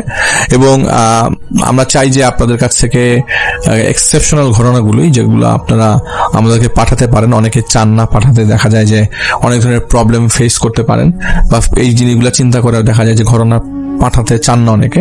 আমি বলবো যে আপনারা যদি চান, যদি মনে হয় না আমাদের এখানে ঘটনা পাঠালে কোনো সমস্যা নাই, পাঠিয়ে দিতে পারেন। চলে যাব পরবর্তী ঘটনায়। যিনি আমাদেরকে পাঠিয়েছেন আপু হচ্ছে শিমু আপু। আপনারা তার ঘটনা আগেও শুনেছেন, আমরা চলে যাব তার ঘটনায়। আজকে যে ঘটনাটি শেয়ার করব সেই ঘটনাটি পাঠিয়েছেন ওমান প্রবাসী ভাই মনির হোসেন। এর আগেও ভাই একটি ঘটনা পাঠিয়েছিলেন, এটি ভাইয়ার দ্বিতীয় ঘটনা। আমি মনির হোসেন, আমার বাড়ি ব্রাহ্মণবাড়িয়ার সদর থানা। আমি বর্তমানে ওমানে থাকি। যেহেতু আমার ঘটনা কিছুটা আঞ্চলিক ভাষার, তাই ভুল ত্রুটি হলে ক্ষমা করবেন। আমার আজকের ঘটনাটি 3টি জায়গা কেন্দ্রিক। একটি জায়গা থেকে আরেকটি জায়গার দূরত্ব খুব বেশি বড় না, খুব কাছাকাছি 3টি জায়গার ঘটনা। জায়গা 3টি একই বিলের মধ্যে অবস্থিত। বিলগুলোর নাম হচ্ছে নাগরপুকুর, কনিমুরসা এবং তারাদিঘি। যারা ব্রাহ্মণবাড়িয়ার শ্রোতা আছেন তারা অবশ্যই এই জায়গা সম্পর্কে অবগত আছেন। প্রথম যে জায়গাটা সেটা হচ্ছে নাগরপুকুর, এবং নাগরপুকুরের থেকে 20 থেকে 25টি জমি দূরে অবস্থিত কনিমুরসা, আর সেখান থেকে 30 থেকে 35টি জমি দূরে অবস্থিত তারাদিঘি। নাগরপুকুর মূলত একটি ধানের জমি, কিন্তু এটা কিছুটা গভীর। বর্ষা আসলে বিলের সাথে সাথে এটাও ডুবে যায়, এবং এটা আমাদের গ্রামের মাদ্রাসায় মালিকানাধীন প্রত্যেক বছর ইজারা দেওয়া হয়। এই নাগরপুকুরের সব পানি শুকিয়ে গেলেও মধ্যের অংশের পানি কখনো শুকায় না। সব সময় এখানে হাঁটু পানি থাকেই। মেশিন দিয়েও সেই পুকুরের পানি শুকানো যায়নি। ঘটনাটা ঘটে আমার এক দূর সম্পর্কের চাচার ছেলের সাথে। সেটার নাম বাবুল, একজন কৃষক। সে বাবুল ভাইয়ের ভাষায় তিনি একদিন চিংড়ি মাছ ধরার জন্য বিকেলে যাবে বলে ঠিক করে। যাওয়ার সময় তার ছেলে ফাহিম বায়না ধরে সেও আমার সাথে যাবে। যেহেতু অনেক আদরের ছেলে, বিয়ের 8 বছরের পর একটা ছেলে সন্তান হয়, তাই ওর বায়না সে আর না করতে পারেনি। তিনি আর তার ছেলে দুজন মিলে বিলের নৌকা দিয়ে মাছ ধরার জন্য চলে যায়। তো আমার ছেলের বয়স তখন 7 বছর ছিল। ছেলেটাকে নৌকায় বসে ওই নাগরপুকুরের আশেপাশে পেলুন অথবা 3 কোনা যে মাছ ধরার পেলুন আছে অথবা মাছ ধরার জালের নেট পাওয়া যায়, সেটা বাঁশের সাথে 3 কোনা বাঁশ দিয়ে সেই নেটটা লাগিয়ে অনেকে চিংড়ি মাছ ধরে। সেই চিংড়ি মাছ ধরার জন্য খেয়েও দিতে থাকি। বর্ষাকালে এখানে অনেক দেশি চিংড়ি পাওয়া যায়। তো মাছ ধরতে ধরতে মাগরিবের সময় হয়ে যায়। গুছিয়ে বাড়িতে যাওয়ার জন্য যখন রওনা দিব, তখন ফাহিম কাকে যেন বলছে, যাই, কালকে আসবো। ফাহিমের কথা শুনে আমি বলি, কি বাপজান, কার সাথে কথা বলছিস? তখন ফাহিম বলছে, আব্বা দেখো না, নৌকায় একটা বাচ্চা মেয়ে বসে আছে। আমি বলে, দেখি। আর আমি বলেছি আমি আর খেলবো না, এই কারণে সে রাগ দেখাচ্ছে। তো বাবুল ভাই বলে, কি বলিস, এখানে তো কেউ নাই। তখন ফাহিম বলে যে, দেখো না আব্বা, ওই যে বাচ্চাটা যাচ্ছে, চলে যাচ্ছে। আমি ফাহিমের কথায় কান না দিয়ে বাড়ি চলে আসি। ওই ঘটনার কিছুদিন পর একদিন রাতে ফাহিমের রুমের থেকে অনেক হাসাহাসির আওয়াজ শোনা যাচ্ছে। তখন ফাহিমের মা আর কি ফাহিমকে জিজ্ঞেস করে, বাজান এত রাতে কার সাথে কথা বলছিস? ফাহিম বলে, আম্মা, বাবুনি আসছে, সাথে করে আমার জন্য অনেক মিষ্টি নিয়ে এসছে। তখন ফাহিমের মা বলে, মস্করা করে বন্ধ করে ঘুমা। পরে ফাহিমও ঘুমিয়ে যায়। এর 1 মাস যাওয়ার পর ফাহিম ওর মাকে বলছে, জানো মা, কালকে রাতে বাবুনি আর তার আব্বা আম্মা আসছে। তারা আমাকে বলেছে তাদের সাথে আমি যাব কিনা। আমি মানা করেছি। এই জন্য বাবুনি আমার চোখের দিকে বড় করে তাকিয়েছিল আর বলে গেছে আমি যদি না যাই তাহলে আমাকে মাইট দিবে। তো ফাহিমের মা মনে করে ছেলেটা মনে হয় ফাজলামো করছে, দুষ্টুমি করছে। তো ওই দিন রাতে খাওয়া দাওয়ার পর ফাহিমের মা এবং আমরা দুজনই স্বপ্নে দেখি একজন মহিলা একজন পুরুষ, তাদের কোলে একটা বাচ্চা মেয়ে আছে। ওই পুরুষটা আমাদেরকে উদ্দেশ্য করে বলছে, তোদের ছেলেকে আমাদের কাছে দিয়ে দে, আমার মেয়ে তোর ছেলেকে অনেক পছন্দ করে। সাথে এও বলে, আমরা যদি আমাদের ছেলে তো দিয়ে দেই তাহলে তারা নাকি আমাদেরকে একটি স্বর্ণের কলস দিবে। তো এই স্বপ্ন দেখার পর দিন সকালে ফাহিমের মা আমাকে তার স্বপ্নের কথা বলে। সব কথা শুনে বলে, আমিও তো একই স্বপ্ন দেখেছি। তখন ফাহিমের মা আমাকে বলে গ্রামে ইমাম সাহেবের সাথে কথা বলতে। আমিও আচ্ছা বলে খেতে চলে যাই। সারাদিন কাজের কারণে আমি ওই স্বপ্নের কথা ভুলে যাই। বিকালে বাড়ি গেলে ফাহিমের মা বলে, ফাহিম নাকি স্কুল থেকে আসার পর বলছে, জানো মা, রাতের বেলা বাবুনি তার আব্বা মা আমার সাথে করে নিয়ে এসছে, আর আমাকে বলছে তোমাদের নাকি বলে দিয়েছে তারা আমাকে নিয়ে যাবে। আমি বলেছি আমার আব্বা আমাকে ছেড়ে আমি যাব না। তখন তারা আমাকে বলে তাদের সাথে গেলে নাকি আমাকে অনেক খেলনা দিবে, পুতুল দিবে, আর বড় হলে আমাকে নাকি বাবুনির সাথে বিয়ে দিবে। এই কথা শোনার পর আমি আসরের পর ইমাম সাহেবের কাছে দৌড়ে যাই। ইমাম সাহেবের সাথে কথা বলি। ইমাম সাহেব বলল মাগরিবের পর নাকি আমাদের বাসায় আসবে, কিন্তু মাগরিবের কিছুক্ষণ আগে থেকে ফাহিমকে আমি আর খুঁজে পাচ্ছি না। সারা বাড়ির চারিপাশে তন্ন তন্ন করে খুঁজেও ফাহিমকে পেলাম না। মাগরিবের পর ইমাম সাহেব বাড়িতে আসে। বাড়িতে আসতে তাকে আমার সব জানাই। সে বলল আমি আসছি, এই যে গেল, এরপর আর আসার নাম নাই। ইমাম সাহেব এসার পর আমাদের বাড়িতে আসে আর বলল ফাহিমকে ওই জিনেরা তাদের সাথে নিয়ে গেছে। ইমাম সাহেব ঘরের সব বাতি বন্ধ করে দিল, দোয়া দরুদ পড়া শুরু করলো। খানিকক্ষণ পর ঘরে কিছুটা গরম বাতাস ঢুকেছে বলে মনে হচ্ছিল, আর মোটা একটা কণ্ঠে কেউ বলছে, কাঠমোল্লা, তুই আমার ভালা কইরা চিনস, আমি কেডা আর আমি কি করতে পারি? আমার ডাইকানার ফল কি হইতে পারে তুই জানোস এটা? হুজুর শান্ত গলায় বলল যে আমি জানি আপনি কে, আপনিও ভালো করে জানেন আমি কে। তাই এখান থেকে জীবিত বের হতে চাইলে সোজা কথা তাদের ছেলেকে তাদের ফেরত দিয়ে দেন। তখন ওই সময় জিন বলে, এখন আর সম্ভব হইব না, কারণ ওর মায়ার লগে আমার মায়ার লগের ছেলের বিয়া দিব, বিয়া দিছি। হুজুর বলে, বুঝছি, সোজা কথায় কাজ হবে না। হুজুর দোয়া পড়তে থাকে। জিনটা বলে, এইটা তুমি ঠিক করছো না, সাথে করে তুই তোর চামচা নিয়ে আসছিস কেন? আচমকা ঘরে একটা কিছু ধস্তাধস্তির শব্দ মনে হলো। এর কিছুক্ষণ পর কেউ টায়ার্ড হয়ে গেলে যেরকম নিঃশ্বাস নিতে থাকে সেরকম শ্বাস প্রশ্বাসের শব্দ আসছিল। একটুখানি পর আবারও কোত্থেকে যেন গরম বাতাস ঘরে প্রবেশ করলো। আর একটা মহিলা কণ্ঠে বলে উঠল, ইমাম, তুই আর ভালো হইলি না, সব কাজে কি তোর নাক গলাতে হবে? এই ব্যাপারে কি তোর নাক না গলালে হতো না? ইমাম সাহেব বলল, এত কিছু তো আমি বুঝি না, আমার সোজা কথা ওই ছেলেকে এক্ষুনি ফেরত দিয়ে যেতে হবে। ওই মহিলার কণ্ঠে আবারও বলে, আচ্ছা ঠিক আছে, ওই ছেলেকে ফেরত দিয়ে দিলাম, কিন্তু একটা কথা মনে রাখবি, ওই ছেলের সাথে আমার মেয়ের বিয়ে হয়ে গেছে, সময় হলে আমরা ওকে আমাদের সাথে আমাদের দুনিয়ায় চিরজীবনের জন্য নিয়ে যাব, আর তোর এই বেয়াদবির ফল তুই অবশ্যই পাবি। পোলাটাকে নেওয়ার আগে তোর সাথে হিসাব নিকাশ শেষ করে তারপর আমি যাব। ঠিক ওই সময় মনে হলো ঘর থেকে কিছু গরম বাতাস ভেগে চলে গেল, উধাও হয়ে গেল। ইমাম সাহেব বাতি জ্বালাতেই দেখি খাটের উপর ফাহিম ঘুমিয়ে আছে। আমরা সকলে দেখার পর দেখতে পাই যে কপালে কালো রং লাগানো, হাতে মেহেদি দেওয়া, আর পুরো শরীরটাতে লাল লাল ছোপ ছোপ দাগ। পর ইমাম সাহেব পানি পড়া দিয়ে যায়, পুরো বাড়ি বন্ধ করে চলে যায়।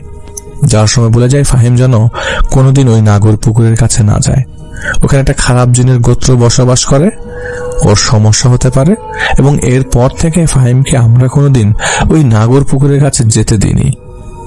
এটা ছিল ফাহিমের ঘটনা। ফাহিম এখন অনেক বড় হয়ে গেছে, এখন তার বয়স 20 বছর এবং সে ওমানে তার বাবার সাথে একটি কোম্পানিতে চাকরি করে। এবার আসি কনি মুরসা বিলের একটি ঘটনায়। এটা একটা খালটা তিতাস নদীর সাথে মিলিত হয়েছে। এই খালের কিছু অংশ হাতের কনির মতো বাঁকা হয়, সবাই এই খালটাকে কনি মুরসা বলে। মাঝে মাঝে জেলেরা এই কনি মুরসার খাল দিয়ে বিলে মাছ ধরার জন্য ভেতরে ঢোকে, এবং যাবার সময় দেখতে পায় খালের উপর দুই পাশে 2 পা দিয়ে বিশাল বড় কেউ একজন মাছ ধরে খাচ্ছে।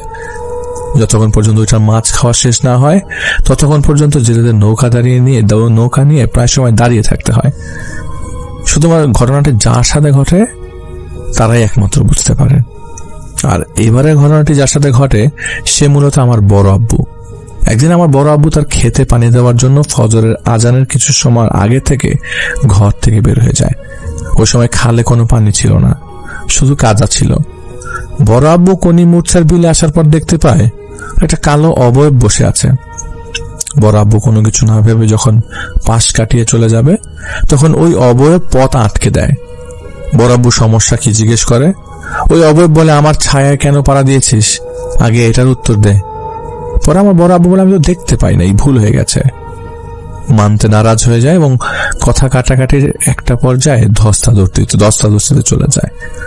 তখন বড় আব্বু অনেক ডাকাডাকি করতে থাকে আশপাশের মানুষজনকে, আর ওই খালের পাশ থেকে তার বাড়ির বেশি দূরত্ব ছিল না, তাই তার ডাক অনেক মানুষই শুনতে পায়। কিন্তু প্রবলেম হচ্ছে কেউ সাহস করে সামনে আগাচ্ছিল না। এক পর্যায়ে যখন ফজরের আজান দেয় তখন ডাকাডাকি বন্ধ হয়ে যায় লোকজন গিয়ে দেখতে পায় বড় আব্বু খালের কাদার মধ্যে গলা পর্যন্ত ঢুকে আছে। লোকজন অনেক কষ্ট করে বড় আব্বুকে সেখান থেকে বাড়িতে আনে। অনেক দিন সময় লাগে বড় আব্বুর সুস্থ হতে। আমার বড় আব্বু এখনো বেঁচে আছে, তার বয়স অনেকটা কাছাকাছি 105 বছরের কাছাকাছি। এবার আসি তারা দিঘির খালের ঘটনায়। তারা দিঘির মাঝখানে খাল এবং দুই পাশে ধানের জমি। ঘটনাটা যখন ঘটে শেষে আমাদের গ্রামে ওই বছর অনেক মারামারি হয়। ওই মারামারির কারণে 3 জন মারা যায়, যার জন্য বেশিরভাগ মানুষ পুলিশের ভয়ে গ্রাম থেকে পালিয়ে যায়। ওই বছর খেতে হাল চাষ করার জন্য ট্রাক্টর গ্রামে আনা হয়। যেহেতু গ্রামের বেশিরভাগ মানুষ তখন পলাতক ছিল আর হাল চাষ করার জন্য তেমন লোকবল ছিল না, তাই গ্রামে ট্রাক্টর আনার ব্যবস্থা করা হয়েছিল। আর এই ঘটনাটা আমার নিজের সাথে ঘটে যাওয়া একটি ঘটনা। আসরের নামাজের পর মাদ্রাসা থেকে আমি বাড়িতে যাই। যাওয়ার পর আব্বু বলে, বিলে তোর সোহেল কাকা ট্রাক্টর নিয়ে গেছে হাল চাষ করবার জন্য, তুই সোহেল কাকাকে বলে আয় যে আমাদের যে জমি আছে ওইখানে যেন হাল চাষ করে দেয়। আব্বুর কথা মতো আমি একটা লাইট আর একটা লাঠি নিয়ে বের হয়ে যাই। আমার তারা দিঘিতে পৌঁছাতে মাগরিবের আজান দিয়ে দেয়। পৌঁছে দেখি ট্রাক্টর আছে কিন্তু কাকা নাই। তো আমি কাকার জন্য গাড়ির পাশে অপেক্ষা করতে থাকি। হঠাৎ দেখি ঘোড়ার আওয়াজ শোনা যাচ্ছে। টর্চ লাইটের আলোতে দেখতে পাই একটা সাদা ঘোড়া ছুটে আসছে।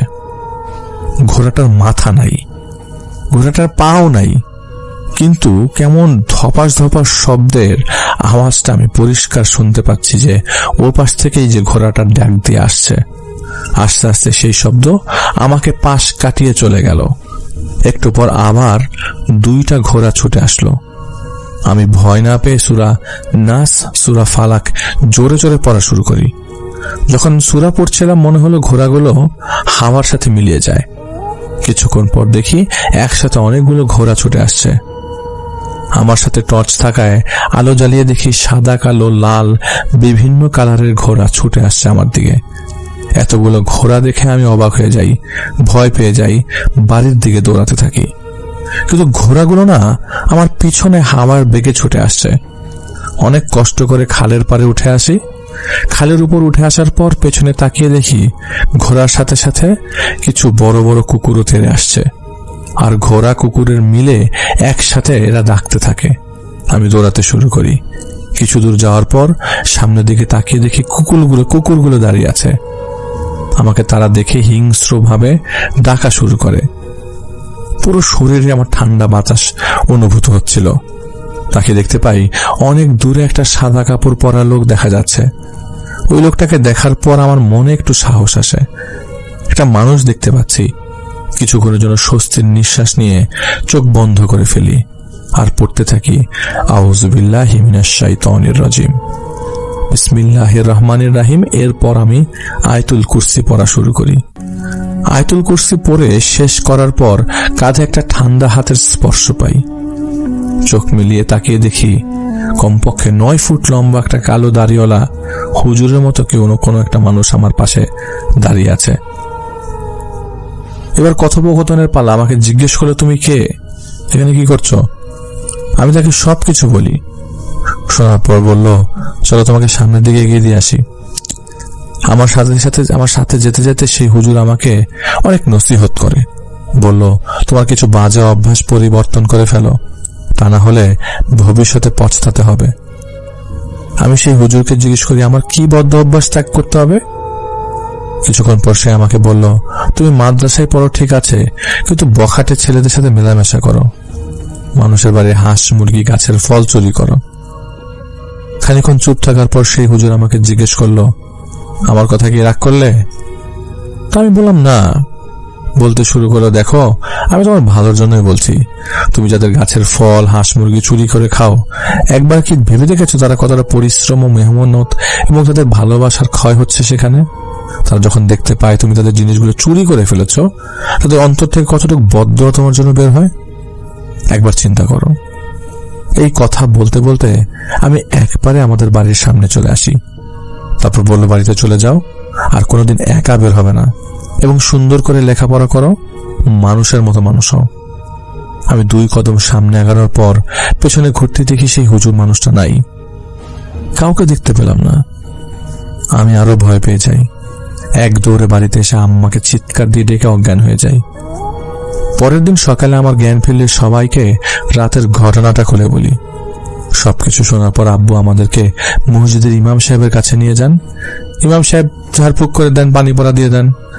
আসার সময় আমার আব্বুকে বলে, আমি যাদেরকে দেখেছি তারা বদ জিনের একটা দল, সবসময় কাউকে একা পেলে ভয় দেখে মেরে ফেলে, আর আগামী 3 মাস যাতে আপনাদের ছেলে একা কোথাও বের না হয়। বললো যে আর কোথাও যেন না যায়। ওই সাদা জুবা পরা একটা ভালো জিন ছিল, সে আপনার সন্তানকে বিপদে দেখে সাহায্য করার জন্য এগিয়ে এসেছিল। এরপর থেকে আমি নিজেকে অনেক পরিবর্তন করে ফেলি। আমার চেষ্টা করেছি, আমি যে চুরি করার অভ্যাসটা ছিল সেটাকে ত্যাগ করার জন্য।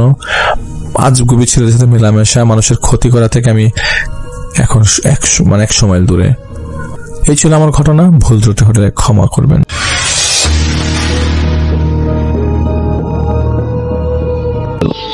আজকে আমি যে ঘটনাটি বলবো, ঘটনাটি আজ থেকে প্রায় 5-7 বছর আগের একটি ঘটনা।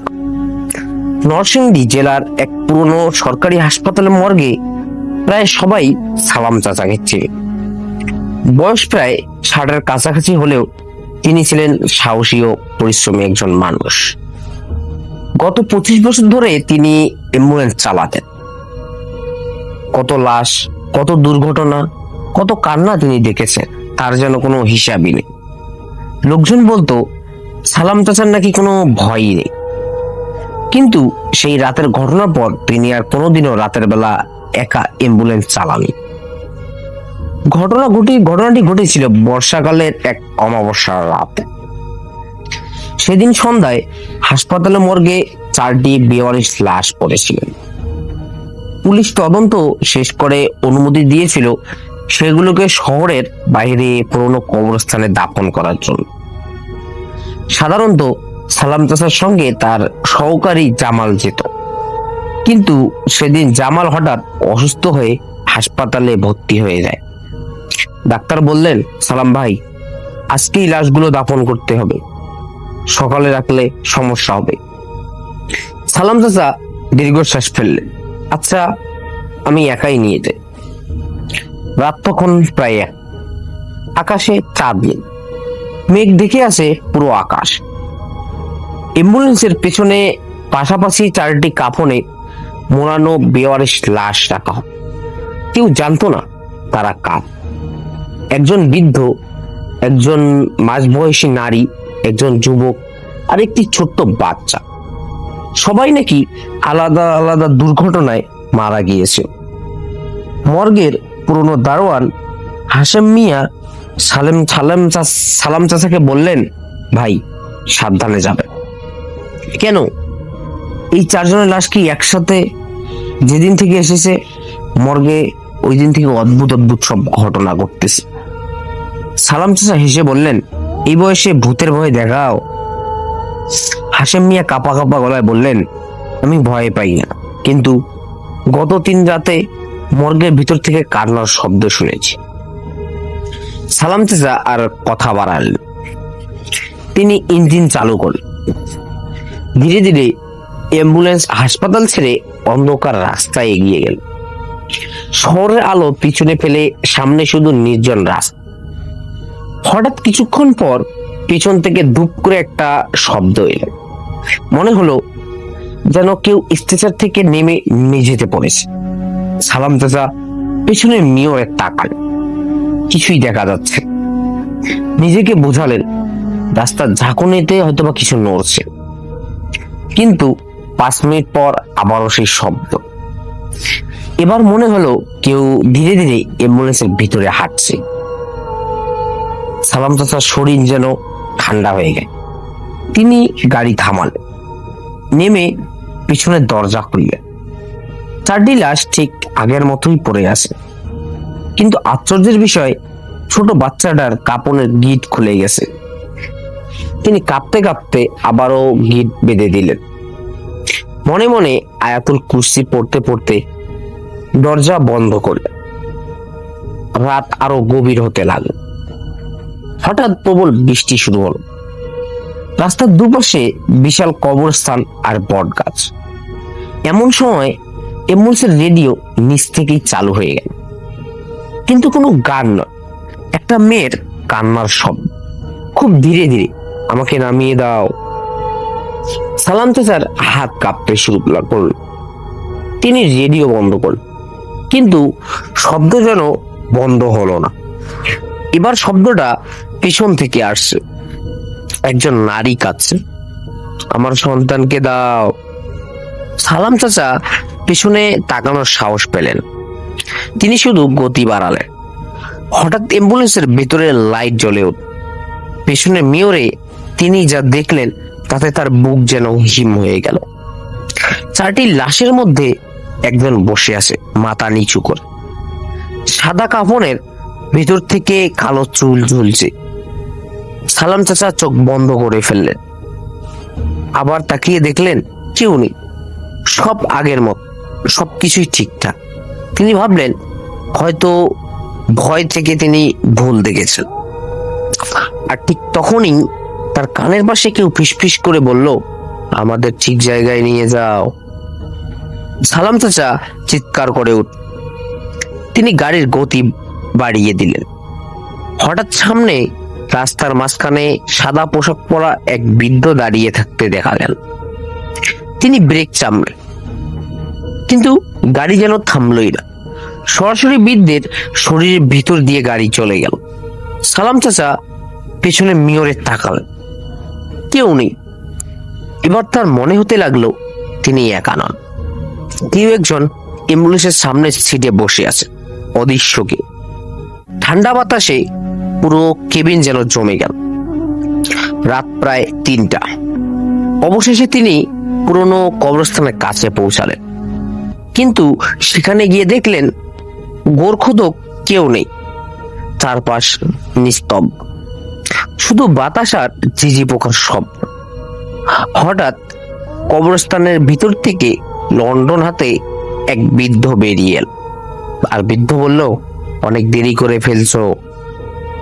সালাম চাচা বললেন, আপনি কি? তিনি বললেন, আমি এই কবরস্থানের পাহারাদার, আপনাকে তো আগে দেখিনি। বৃদ্ধ মুস্কি হাসল, সবাই আমাকে দেখে না। তারপর সে বলল, 4 জনকে পাশাপাশি কবর দিও না, ওরা একসাথে থাকতে চায় না। সালাম চাচার শরীর যেন তার কথা শুনে শিউরে উঠল। বৃদ্ধ কিভাবে জানলো? তিনি কিছু বলার আগেই বৃদ্ধ অন্ধকারে যেন হঠাৎ মিলিয়ে গেল।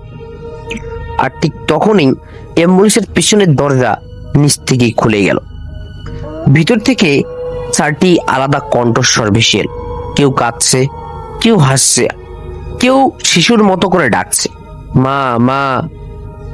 সালাম চাচা দৌড়ে গিয়ে দরজা বন্ধ করল, কিন্তু ভিতরে তাকিয়ে তার বুক যেন হিম হয়ে গেল।